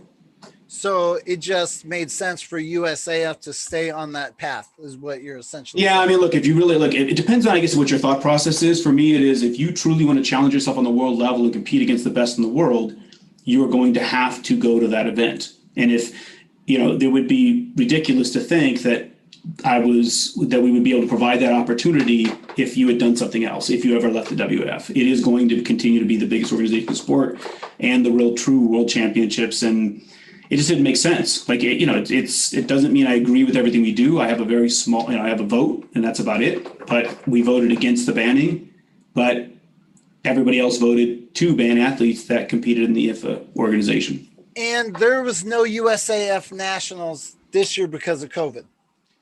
Correct. I mean, I think we had a planned event for April in Vegas, and then Vegas didn't open up properly enough to have that kind of event. I went out to the U.S. team, people who'd been on the team previously, and said, what do you guys think? We were going to try to move it to July, but frankly, as good as it is that everybody's opened up so much, there's a lot of events, and I felt like we were going to be stepping on people's events, and we wanted to be supportive of what was going on. And IFA is holding their world championships in the U.S. this year. I'm hoping to be able to get the WF to rescind this banning. So it made more sense not to add more fuel to this fire, let things play out, let people have what they were going to have, and then see if we can do to try to correct things here in the future. I mean, Okay, that's a huge question I just want to touch on, because this is the thing I keep thinking of. It's like the IFA, I mean, when was the last time there was any Worlds in the US? What was it, like 2010. 2010. So it's been a long time. And coming off of COVID, like there's going to be a hell of a lot of people, even if it's just from the US, there's going to be a lot of people going to that show. And it's like, well, who the hell else is ever going to go to WAF from the US if they uphold all of the bannings, right? Because every single person would theoretically be banned from WAF forever, unless they went through Marson's little, you know, process of coming back into the fold, yada, yada, yada.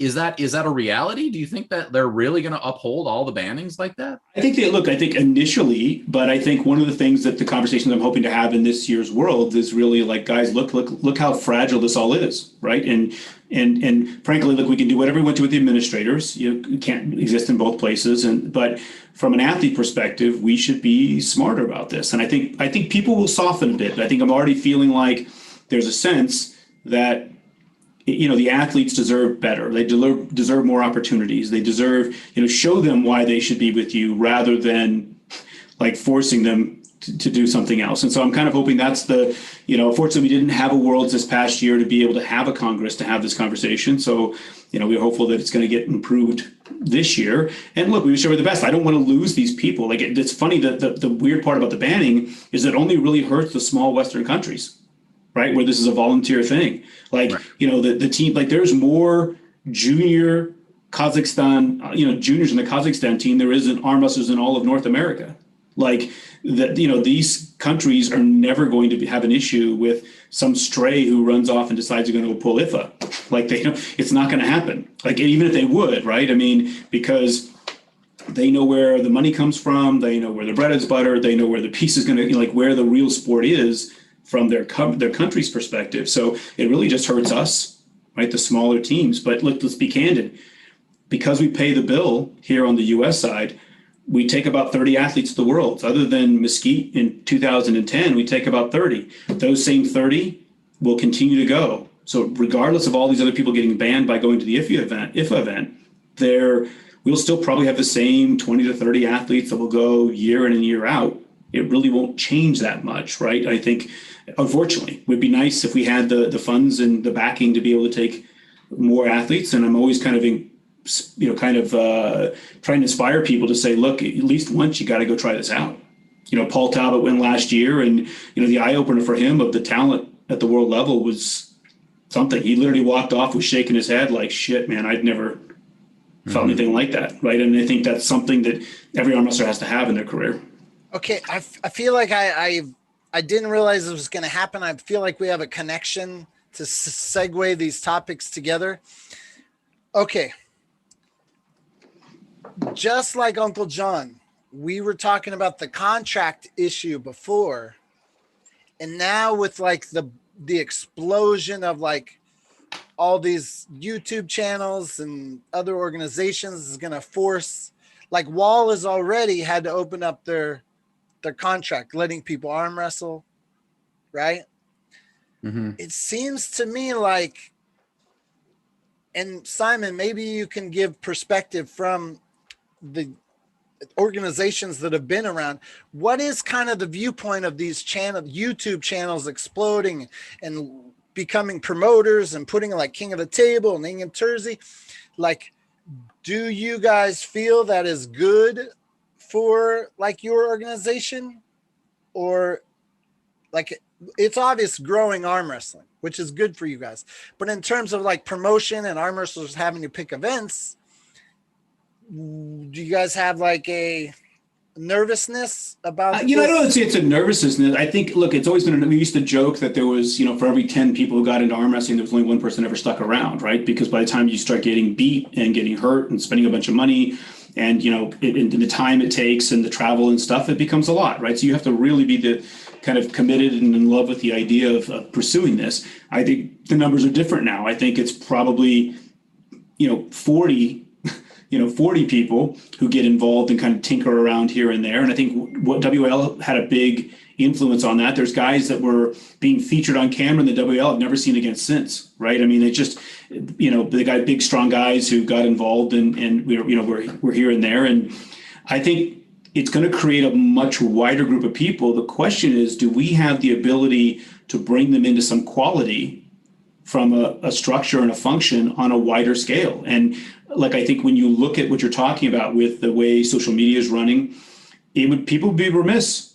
Like I just said, the thing I said about like with Neo Pickup and, the Arm Wars thing, like it's not too hard to imagine that if you have the right social presence and you do the right things, that you can take this over very easily, where people are kind of not going to worry about, like you can keep, the people, traditionalists can keep bemoaning that, like, well, that's not the real world championships because it's WF. Well, yeah, but when did you see that on TV? Like, where's that? Where's that in social media? I don't see it. Like, and I think we're in the throes right now of what I think is a big influx with opportunities being created around the social media element that we have to figure out how to turn into something viable. Like I've said this before, all it takes is one arm wrestler to hit the lottery and this thing's over, because that person will own it. If they're that one arm wrestler in love with the sport who, gets $100 million, and they will own this sport, because that's all it would really take to go in and say, I'm going to be committed to building the biggest, best thing, and everything else will be forgotten thereafter. Unfortunately. I really agree with a lot of what you said there, Simon. For me personally, like I have zero aspirations to go to WAF, because one, I'm not really too hung up about being the best in the world. I'm much more interested in, now I've had a lot of success with the Uncle John character and putting that out there. And I'm going to Arm Wars. I'm pulling at Arm Wars. So I'm kind of like, meh, right? I don't have a big drive. And to be honest with you, when you look at WAF and you watch, like I always watch the WAF World Championships. I enjoy it. I don't think a lot of the new people truly enjoy watching WAF style matches all that much, with the starting and the stopping and the matches not going to completion. And do you think there's any chance that WAF really takes a look at that? Will they remain purist, or do you think they will change with the times and try to do a little bit what Gary's trying to do and make things more exciting and more accessible to new fans? I think they'll be slow at it, for the reason of, if you look at their trajectory and their path, it's much more traditional Olympic sport logic, right? Mm-hmm. So look, it was, I'm trying to think how many years ago it was, right? I basically had us in the Olympics. I had arm wrestling in the Olympics, and the WF refused to do it because we would have really had to turn ourselves over to the FILA entity, which was wrestling as a subsport at that time. What year? God, I'd have to go back and look, but it's been probably 12 years ago or something. I have it actually in a book, because FILA sent me a signed book like from that year saying, how well it was to work with us and all those things. But I think we are much more, the WF is much more on a traditional path to the Olympic type of logic, right? The IPC, we will, I predict that arm wrestling from a Paralympics perspective, there is nothing like it. Because basically, if you have one arm, you can arm wrestle. Like I don't care what you do, it is the most adaptable sport there is in the history of the IPC. There isn't anything that can adapt like arm wrestling does. Wait, Simon, can I just interrupt for one? Can you repeat what you said? Are you saying that if WAF agreed, would have to basically sign over ownership of organized arm wrestling to FILA to get in? That was the way at the time Olympics. It was working. Like the Olympics wasn't bringing in any new sport. So what they were doing is bringing in new events. And so everybody got down this path of arm wrestling would have been under the combat genre of FILA in wrestling. So, but you would have had to kind of succumb to their world. And I don't think we were mature enough at that time to really kind of understand that would have been the right way to do it. We would have lost too much control. It would have been very fewer classes. We would have been part of that. And so it was kind of a, hey, this is too much to ask of us right now to do. And so the WF chose not to do it. Wow, talk about a like ultimate, like that's like giving all your dreams to come true for the sport, but you gotta give up all. Yeah, I mean, there was ties and- negotiations, I think, to be had. To be quite honest, I felt like I was in a place where I could have gotten them to keep the grassroots sports the way they were, like only have the nationals and continentals and world level events be under, FILA on through. And we could have, like, look, I mean, it wasn't too many years ago that the IOC got rid of wrestling, like literally a founding sport. Like, frankly, I'll just tell you, the IOC is probably one of the worst mafias on the planet. Like, frankly, they really kind of control and manipulate a lot of things in a way. It's much more about money than it is about sport and present. So look, as much as I would have loved to think that would ever happen someday, it seems illogical to think that that's the right approach. We just don't have the money behind us. Like, it's not that marketable, right? The sport is. I mean, maybe if something like the social media version of it, right, the kind of social logic of arm wrestling really caught fire, then they'd be more interested, right? You'd have an entirely different playing field. And I've said this before, like if we had a lot of money to bring to the table, the way the triathlon did, and BMX and skateboarding and all those things, like there's a lot of things you can sell, and there's a lot of money behind those things. You could potentially bring it to the forefront of the Olympics. But right now it's four guys standing around, holding hands across a 2 foot by 3 foot table. Like it's just not that compelling. So I've asked past people, if you had your way, in Simon BERRIOCHOA's world, we do give you $100 million. Do you create an organization that is strict, pierced, like John was saying, or do you get a little fun for entertainment, make more production? What would Simon BERRIOCHOA do? No, I think you would look. I think in the end, people want to feel like it was like, look, arm wrestling is one of those things that it solves. Right? It solves issues, right? So let's arm wrestle for it. Let's figure it out. So the sport has to be there. The finality has to be there. But I do think you have to be able to keep the fun in it. Otherwise, it just doesn't have, like, look, I mean, Igor had the version with the PAL, the super strict rules, right? The rigid rules version with the film where every tiny little foul, it became mind numbing. It wasn't viable anymore. I'm a little bit more like, how do you chain two pit bulls to a tree and let them go at it? Right? I mean, I don't mean it in an animal harm way, but I mean it in a way that, like, let two guys fight, right? Let them get on there.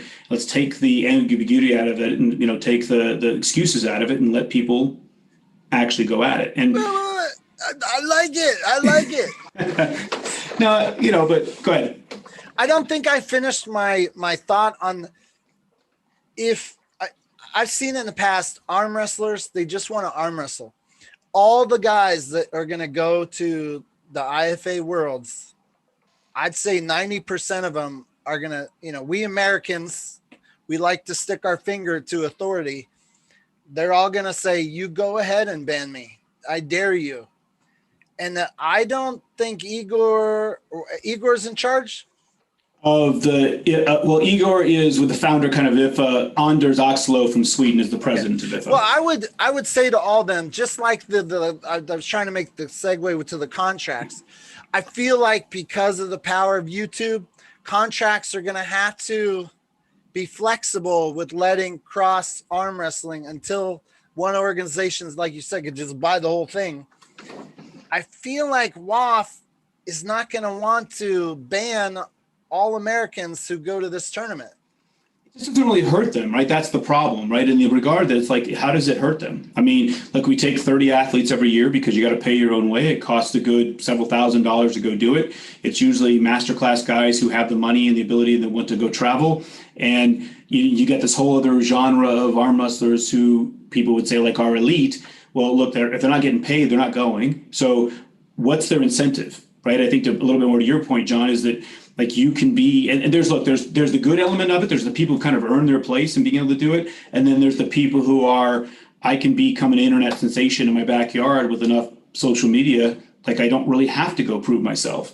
Mm-hmm. I think it just depends on the type of person you are and deciding, like I wouldn't have done anything else. Like, I mean, I've gone for exactly that reason. I want to go see what can I do with everybody else. And I think everybody should take that shot at least have that attempt at it. But to each their own. They're going to find a different way to do it. And I think this model, to be quite candid, the group you have coming in now, and you start talking about the Larry Wheels and the people who are kind of more, social media based versions, realize they don't have to go do that, right? Ryan Bowen, I was actually just looking at a class. I was looking at the pieces. I remember he was way down the list in my 80 kilo class at Worlds one year, right? And I think Ryan's probably more of the mind now that, well, I'd rather do this, like, than go there and get destroyed by a bunch of Eastern European monsters in the process. And I'd rather go do this. Like, why go there and spend a bunch of money to get, to go there for what in the end, right? I mean, so it's just the world. What? Not USAF is not banning athletes if they go to another organization. It's a slippery slope a little bit, because as the undergroup of the WF, we have to be careful that they have, like, look, these athletes are doing these things. My argument to them has been, I have no way to control a great deal of this. This is really the sport here, and we're not going to do this. If the WF wants to ban people, the WF can ban people. Like, that doesn't change what we're going to do here. So we are not in that process. The WF is not. I mean, the USAF is not banning people. We acknowledge. We obviously know the WF may do that. There was a whole, probably a year and a half ago, right? There was a big list that came out after that IFA Worlds in Poland and those kinds of things. That's not something the USAF is actively doing, right? We're just not going to. I'm hoping that, again, we all get it all fixed. I hope that they've made their point or whatever it is selecting to do, and we get the better sense of, it's about the athletes, and let them pull. Artem, I think last week it was like, this isn't the real nationals that's taking place. Is that? I mean, I'm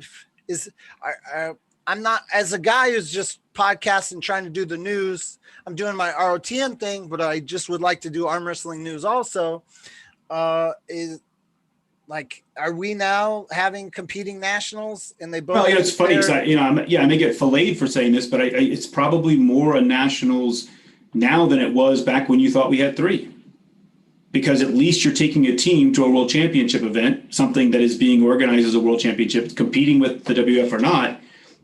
Sure, look, it won't have the same countries. It won't have the level of athletes. It won't have probably, thousands and thousands of Eastern Europeans, top athletes in the world at their world championship event. But in the end, at least it had, it's got a process. Well, it's got a process to go to a world. It's got a world coming after it. I think most people have complained that, it's not a qualifying. Like, literally, it's going to be 15 U.S. guys in one bracket at the IFA Worlds, right? Because there is no limitation, versus the WF Worlds is the top 2 in every country, or you get 2 athletes per bracket, right? So you don't really get, you can't just bring an army of people. Do you know what this, I tried to watch a little bit of video. Do you know what the support was for this event? Was it what they were hoping for, the turnout? I don't. I've heard some anecdotal things about it. I mean, this is, to be quite candid, it was part of the reason why we talked about not holding our nationals this year, to kind of let people do what they were going to do. Like, I didn't want to create additional conflict, particularly when it was going to come in close proximity to that event. When it was April, it was different. When it was July, it was going to create close conflict. I meant more the Worlds, because I didn't really find out there was going to be a nationals until sometime after we kind of had those decisions made. But I don't know what the support came from it. And, like I said, we'll see what happens as the world starts to open back up again. So the IFA Worlds is down in your neck of the woods. You wouldn't go? Yeah, it's down in Orlando. Something I'd go to. I wouldn't be competing in it for sure. But, I mean, I think, I've contemplated whether, and I've had many people invite me to go down there and just kind of watch and observe what's going on, right? For people from the organization, and see what's going on with it. Look, I'm just like you, right? I've got friends all over that are going to be, down there, and you're kind of arm wrestlers first and everything else second. Yeah. It's like, we love everyone in charge. It's like, I don't want to, it's tough, right? I mean, look, I often get asked, why do I still do this? And I think it's just only because, if not me, then who? And then, like, trying to just continue to create opportunities for arm wrestlers to go do the things that they want to do in the sport, and hopefully build it, make it better, and be. And I guess that's probably my biggest beef, I think, with the guys who created the IFA, was, why not fight from the inside to try to make it better rather than make a competing organization, right? I mean, really, that really kind of cast a die that was pretty tough. It would have been very easy to kind of solve, I say solve. It would have been a little bit easier to try to fight this fight if everybody would have been inside doing it versus just kind of going, "No, I'm taking my ball and going home." I kind of feel like maybe there's not more to say on that subject tonight. Thank you very much for educating me. I think I'm starting to get it. At first, it just all kept going over in my head. But I cut you off earlier. You actually went to a tournament this weekend that had a huge turnout. Those guys in Pennsylvania, they know what they're doing from promoting. Tell us your thoughts. What made you go? Was it the chest out the strap? Did you arm wrestle? How'd that go? How was the event? Yeah, so the interesting thing is, like, so usually I've gotten to the place now with my daughter plays very competitive softball. So most of the year I end up traveling for her, but she's had injury and she had an injury, she had to have surgery, so she's not playing. So it kind of created weekends where I would normally be at a softball tournament. I was able to go do stuff, and I was talking to Paul Lynn, and he was asking about coming up, and I went down to sit down nationals a month earlier, and it's something to that effect, and trying to support the other events that are going on, because I think that's really what we need to do more of, right? Is go out and see what's going on and get those kind of put things together. And so, it was interesting. I went up to the event. I really hadn't pulled an event since the Worlds in 2019, just because typically I get nationals, I get Worlds, and maybe one other event, and that's about it. But it was interesting because it was WAL of all things, which again, I'm not a big fan of the WAL grips, and I've had many conversations with Kaplan, and we just never quite figured out how to make things work in the country correctly. But the guy who runs that, James Reed, who I'd met, credible guy, stand-up guy. Actually, we had great conversations, and I think we're going to be in a place to kind of pull things together and start making better things happen. He wrangled a hell of an event, but I think the most interesting thing for me about it was, like, he had novice, amateurs, like semi-pro, pro, like it was the amount of buckets he had was amazing. And he had novice, amateur, and semi-pro, and then pro, and then masters, and kids. Oh my God. And the thing that struck me was the thing we were talking about earlier, right? Is the change in the landscape of arm wrestling with social media, and just the amount of people, like, again, out of that 40, I say, coming in, like, how many are fans, just fans? How many are aspiring arm wrestlers? How many will stick around? It is a little sobering for me to walk into a place and not really know 80% of the people. Like, it's a crazy thing for me, being in the sport 30 years, been all over the world, done about anything anybody can do in it, and to go, I have no idea who any of these people are. And so what? It's crazy, right? And so when I look at it, and I think the element that are being created by the social media presence and the change to where the sport's going is opening up in a way that people are going to have to get their heads around, right? And whether that's the, ARMTV, like I said, whether it's the YouTube version of these are champions because we see them on YouTube, or we see them, become social media stars, or just the way people are getting into the sport. I actually think we don't have enough infrastructure, frankly, to manage them all. It scares me to death when people send me emails and say, "Hey, I bought a table online. My team and I have been watching YouTube videos. Can you come by?" And I'm thinking, my God, like literally, you got a bunch of kids who are down there pulling on each other's arms, and they've done nothing but watch YouTube videos. It just sounds like injury central to me, right? Because so many people right in that little zone. Like, it's weird. Have you noticed, Uncle John, a difference of all those people that are on the cusp of being fans to trying arm wrestling the first time? Yeah, I mean, it's all picked up in the last year. COVID has just bored people to death so much, and it's like they've a lot of people have grasped onto arm wrestling, and I think it's really great. Are we going to say that COVID, this is finally what has pushed us over the edge, we can all just thank COVID? I mean,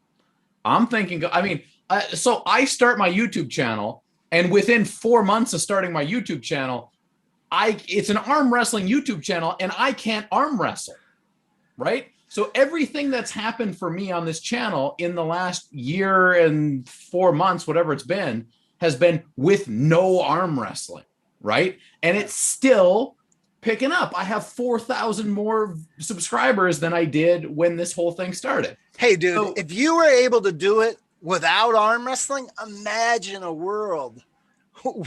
Imagine a world where we're sprinkling arm wrestling all over that business. Right? Amazing. I can't wait. My life is going to be so much easier.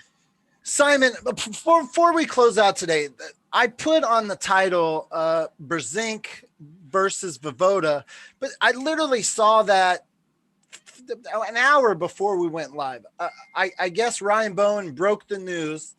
VOEVODA posted a little screenshot that potentially King of the Table 2, Larry Wheels, could be a John BRZENK versus Alexei VOEVODA. Like, you know, as we recall in Pulling John, hopefully everyone in the chat has seen it. You know, Alexei got John, right? That's how it ended. Yeah. It is interesting. Like, look, going back to that, and it's funny that ended up being because Savant Matatosi and I, it's like really, he was looking for something called, he's Armenian, so he was looking for something about Armenian sports, found arm wrestling. Armenian genocide. Right, and then he showed up at a tournament that I was at, stuck a camera in my face as soon as I walked in, and we started the whole process, right, of doing Pulling John. Pause.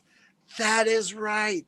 You were one of the first guys to ever talk to Saban. Yeah, he talked to Bill Collins. Bill Collins said, "Hey, you need to talk to Simon." So, I mean, I literally walk into this Hollister rally tournament, and there's this guy with his camera in my face. I didn't even know what was going on, and so we started talking about it, and I introduced him to John, and we kind of laugh about the fact that all of these years of pulling together international film on arm wrestling ended up being Pulling John, when the whole concept of a 6'1" guy who looked kind of like a librarian, you know, wasn't a giant monster, was the best arm wrestler that ever lived, right? And so, you know, for that to turn into the Pulling John film was, you know, was a little crazy. But Simon BERRIOCHOA, we are now 25 shows into this call-in show, and you gotta be, maybe you came on to talk about straps. Then you were in a position to talk about the world stuff. And I wasn't even prepared. You're literally the first guy to talk about Savant. You've hit so many markers. It's like, definitely you're old, right? I mean, it just kind of goes. You know, I was going to say, does that mean like you're like, okay, this guy's been in it for 10 years. He's been in it for 20 years. He's been in it for 30 years. I keep dating myself, right? As like goes back. I mean, you want me to, what do you?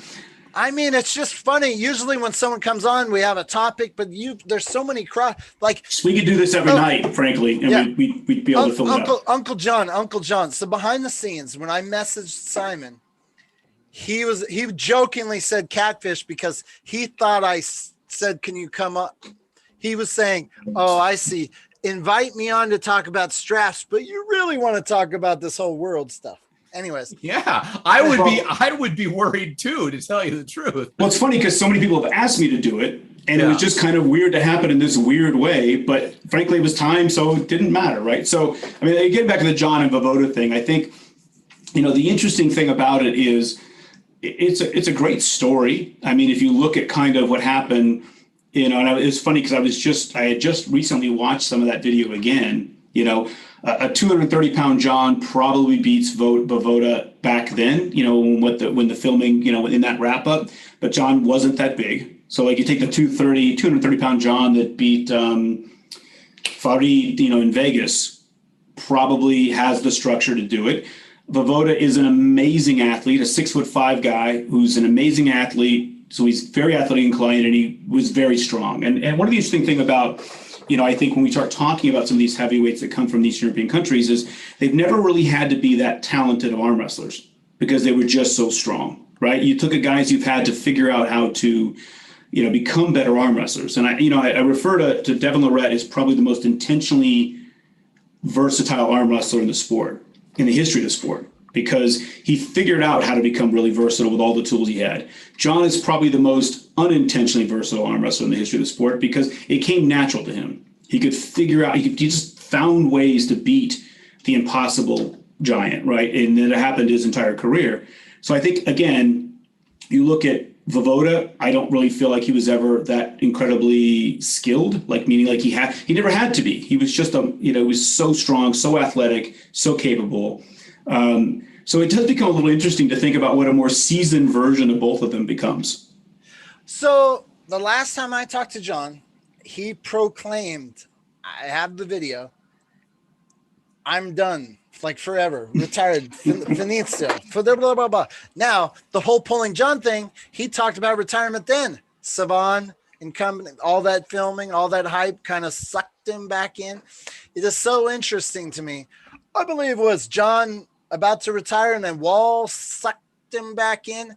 Now is king of the table, Larry Wheels, sucking John back in. I mean, it's the nature of an arm wrestler. I mean, look, it just speaks to the fact that that's who he is. I mean, I've said this before. None of us are just that smart. I mean, like we really, this is something about us, you know, that keeps us doing this, and it keeps chasing after it and finding those opportunities, and to, you know, to be able to kind of continue. Look, I get like, you know, look, I'm going to be 52 here shortly, and you know, I look at these, I'm like, I'm not giving away to these kids. What are you talking about? Like, I mean, it's just kind of how it goes in this sport. And this is where, again, I think the different mentality of saying, I'm going to keep challenging myself if I go against everybody in the world, and I'm going to figure out that, you know, where I fall, win or lose. And I think, again, same thing with John. I think, like, just being John who he is and being a competitor and being, you know, the great someone who lives, he can find a way. Like, he can find a way to do stuff. And when you know you can find a way to do stuff, you're more inclined to do it. I proclaim here and now. Okay, Devin Laird, I was just watching a little clip where he said, you know, and I mentioned it when I wanted him to arm wrestle Travis Bajan. I thought it'd be fun if they arm wrestled each other once a year till they're like 120. All of these guys, these elite arm wrestlers, if arm wrestling doesn't make it mainstream in this situation right here, mark my words, add 30 to 40 years to all those elite guys when they're all gray and hunched over on YouTube, that's when it'll happen. If it don't happen now, it will happen then when you guys are all like 90, cracking all these young college students. Blam, YouTube heaven. I'm telling you. You know, the interesting thing about it is the sport has a nuance that, again, if you've been technically strong, you can, I was with James Fitzsimmons, for example, right? And, you know, James is plus 60 something. He's got a nasty hand, and he can figure out all kinds of ways to get after you. This is the unfortunate reality, I think, of what's changing in the sport is all those little tricks and things that people have figured out over time are disappearing. Right. I mean, you know, I don't think that the level of expertise and the technical, like the tried and true, learned it the hard way and found ways to overcome is as prevalent in the sport anymore. Like, it's just not, because it's just the hand me down isn't really happening anymore. Well, and it's such a, I think now it's like, hey, I can go on YouTube and have access to these ideas and try to grasp the ideas. But it's so hard to do that unless you're feeling it over and over and over again. I watched a kid kind of going about, he was like, I'm doing everything Devin Loretta does, but I can't. I'm like, really? Like, it doesn't, like, it's not remotely the same thing. And I tell you, the most guaranteed way to get injured is to try to imitate somebody. Like, it's just a guaranteed way to get injured, because you don't really understand what you're doing, where the pressures are, where the body's pieces are. Like, you know, one of my favorite sayings is that a picture's worth 1,000 words, but not one of them is the truth, right? So no matter what you do, I don't care if it's a video, the truth isn't really there. Like, you're going to have to get on the table with somebody who can help you figure those things out. And I think that the interesting thing is that and I'm just to the point of this, Gary, is that the craftier, older guys who have developed those skills over time will continue to find ways to jack up these kids, because they will have developed things these kids will never learn. Yeah. So Uncle John and Corey Miller, they're doing a new show about tape analysis. We were talking about, we feel that's a lost art. The ability to know, with all these YouTube channels, everyone's talking about training or doing this, but these kids don't know how to break down the footage like you guys did back in the old days. It's just about how much can you lift, or PR. No offense to the PR movements, but so that's happening. But I have one thing to say on the John BRZENK topic. I kind of wish I know it's all about the big matches and the hype to John's return. I kind of wish that he didn't have a big match and he just started showing up at the tournaments, like the old Leonard Denise tournaments, and just start whacking people slowly, like off the radar. Man, I just think that would have been really cool if that was how he returned. Just show up at all these little events, start traveling again, use his little miles with Delta, and just start whacking bitches. Bam, bam. I think that could go a long way with really exciting the sport. And then get your big match. Anyways, if he's listening. Yeah, it's just like, I think the injury, like that, I remember like the year I pulled 36 tournaments in 1 year. It was, I was barely able to drive home and get my arm ready again by Friday to pull on Saturday. Like, and I think what happens is over time, it's hard to do those kinds of things. You got to pick and choose a little bit about where you're going to go, and you can't just arm wrestle as much as you used to. Yeah, I mean, look, I haven't had an occasion to go down that path that much. I'm actually a little bit surprised how much between some of the practice I'm doing and then the messing around I'm doing at these tournaments that that I am able to do as much as I do, but it's not the same. It doesn't feel the same. It's not quite as explosive. And again, my training's not the same. It's harder and harder. Look, I got a ruptured bicep tendon, exploded my thumb in Malaysia at the World Championships, distal femur fracture here at my elbow scope several times, have another surgery that's pending for the crushed orbital nerve in my elbow. At some point in time, I think you just got to be a little bit more selective, right, about the things you do and what you're doing. I've mentioned this before, but it'd be my unofficial goal as my channel grows that all the guys that I filmed throughout that 10-year span came back. Like, I thought if I had more money, I would have called Tom Nelson up and flew him to Chicago for my ROTN. Like, if I could get all these old guys that I used to hang out with to show up at all my events, that would be my goal, to get to all of you to return. Because I feel like even if some of these people have been out of the sport for a few years, the young people aren't going to be able to match you. It'll take them 10 years to build up that arm.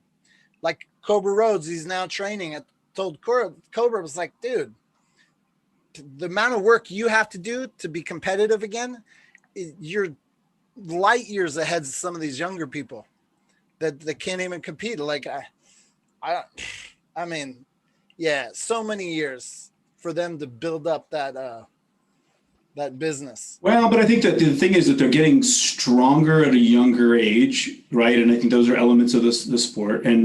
But so you're going to have to be able to exploit them in the soft spots and the nuances, right, of the sport. And I got to do a lot of teaching with some people who were there at that event, guys who were, winning and placing in classes, in big time classes there at that event. And it is a little surprising sometimes what people don't know.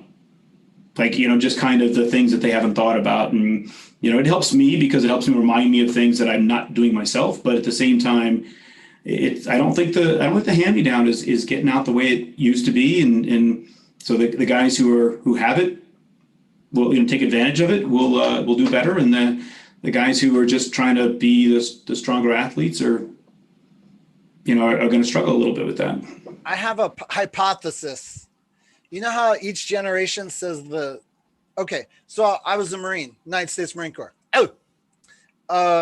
When I was going through boot camp, all the drill instructors, they would all say, "Oh, you're all a bunch of pansies, pussies. We're not even allowed to swear in front of you." When I went through boot camp, I mean, it was really tough.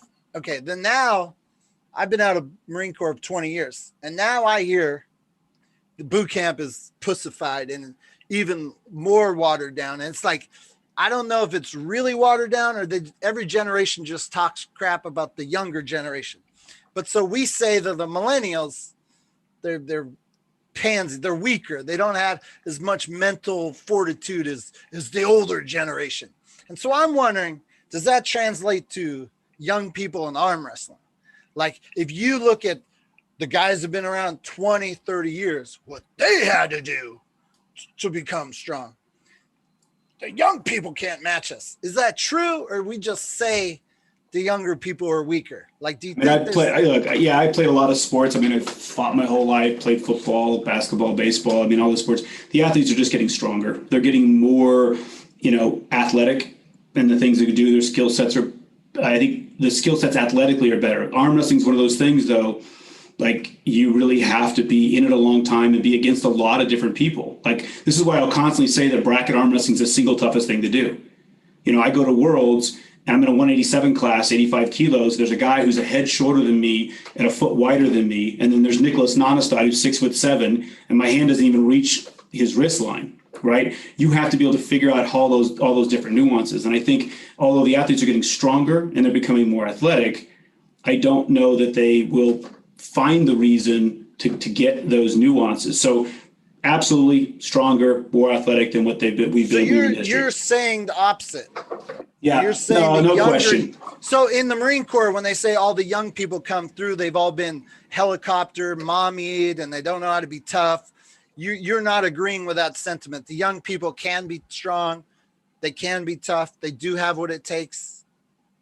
They're just missing probably the experience, right? And the nuances and the challenges, frankly, to go out and get in short order to really get, you know, as talented as they could be. The ones that find their way through that and have the right mentorship and the right, you know, willingness to go take on the world and you know, find those places, I think they'll get really, really good. The ones that find it easier to stay in their backyard and be the champion of this event, or, you know, kind of get more social review, like let's just forget the piece of how that goes to sport.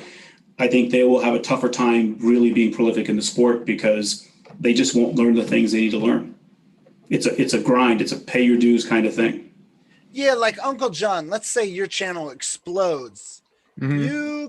You're going to have a huge fan base. You could pick and choose your matches and make sure you always win.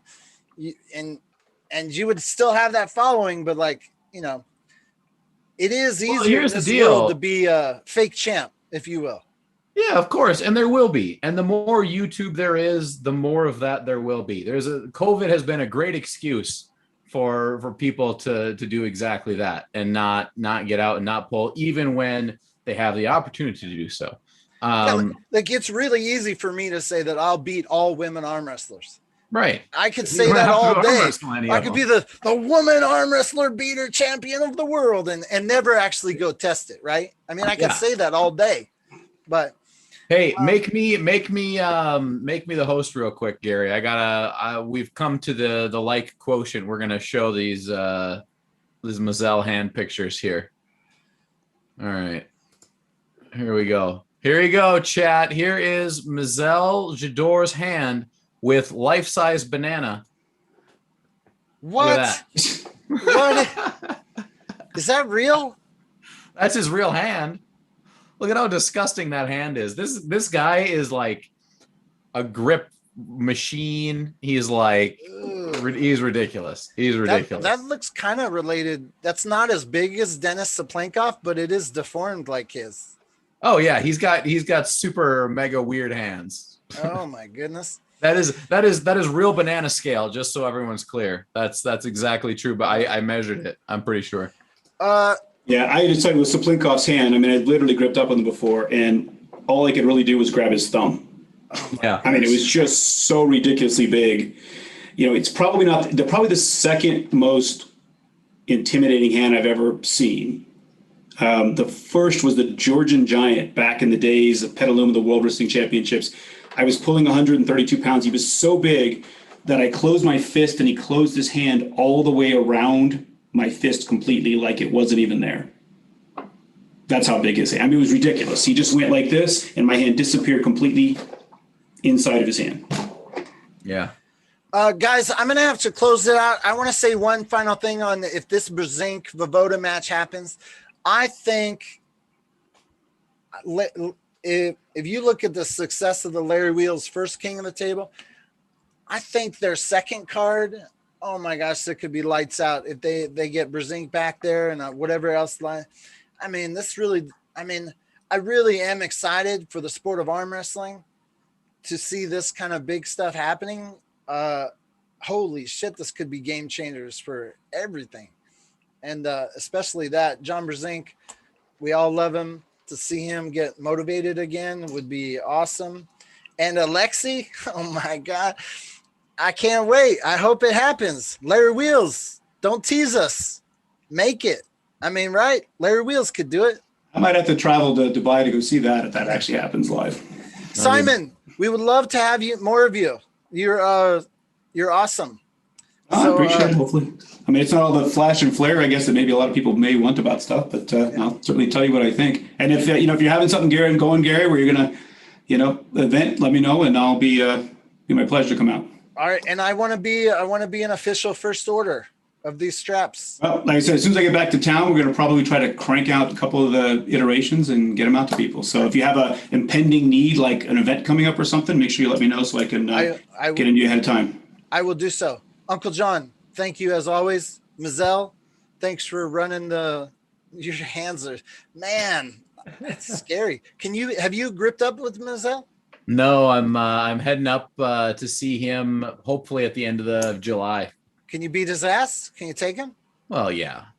I'm a professional athlete, Gary. All right. Hey, guys, so for all of you, I'm going to close out this show by saying I love Uncle John, but he's just kicking my ass on Patreon. How are you guys? Help me catch up with him. I have a loyal army, Gary. I am very focused on my loyal army of fans. Man, guys, help me sign up. Hey, Simon, when I watch Bob Brown and the videos he puts out, it seems to me like you could totally do that too. You ever think about that? It's funny because I was actually joking about kind of creating. You guys, probably neither of you are old enough to remember the old Saturday Night Live point counterpoint. I've seen it. Yeah. Right. I was going to actually start with my header was going to be Bob, you ignorant slut, and then I just do a counterpoint to what Bob was saying. Because we pull entirely differently, right? So it's it would be an interesting thing to kind of go back and forth with Bob and go, yeah, no, like that doesn't work, and why you would do that, and it would be kind of funny to kind of do that with Bob, but that would be funny. You guys could go back and forth.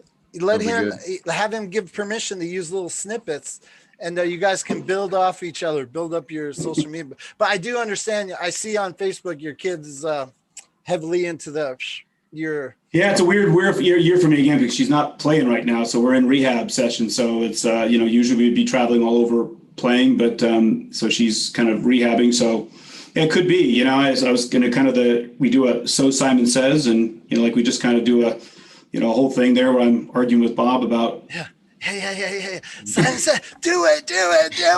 You must do it while your kid is I kind of let my opening salvo out of the bag though with the Bob, you ignorant slut, but it's just too damn funny not to say it in jest. I would hate people to think I was being serious, so I was like, no. The trolls, they would, no matter what you say, somebody's gonna have a problem with it, but I would love it.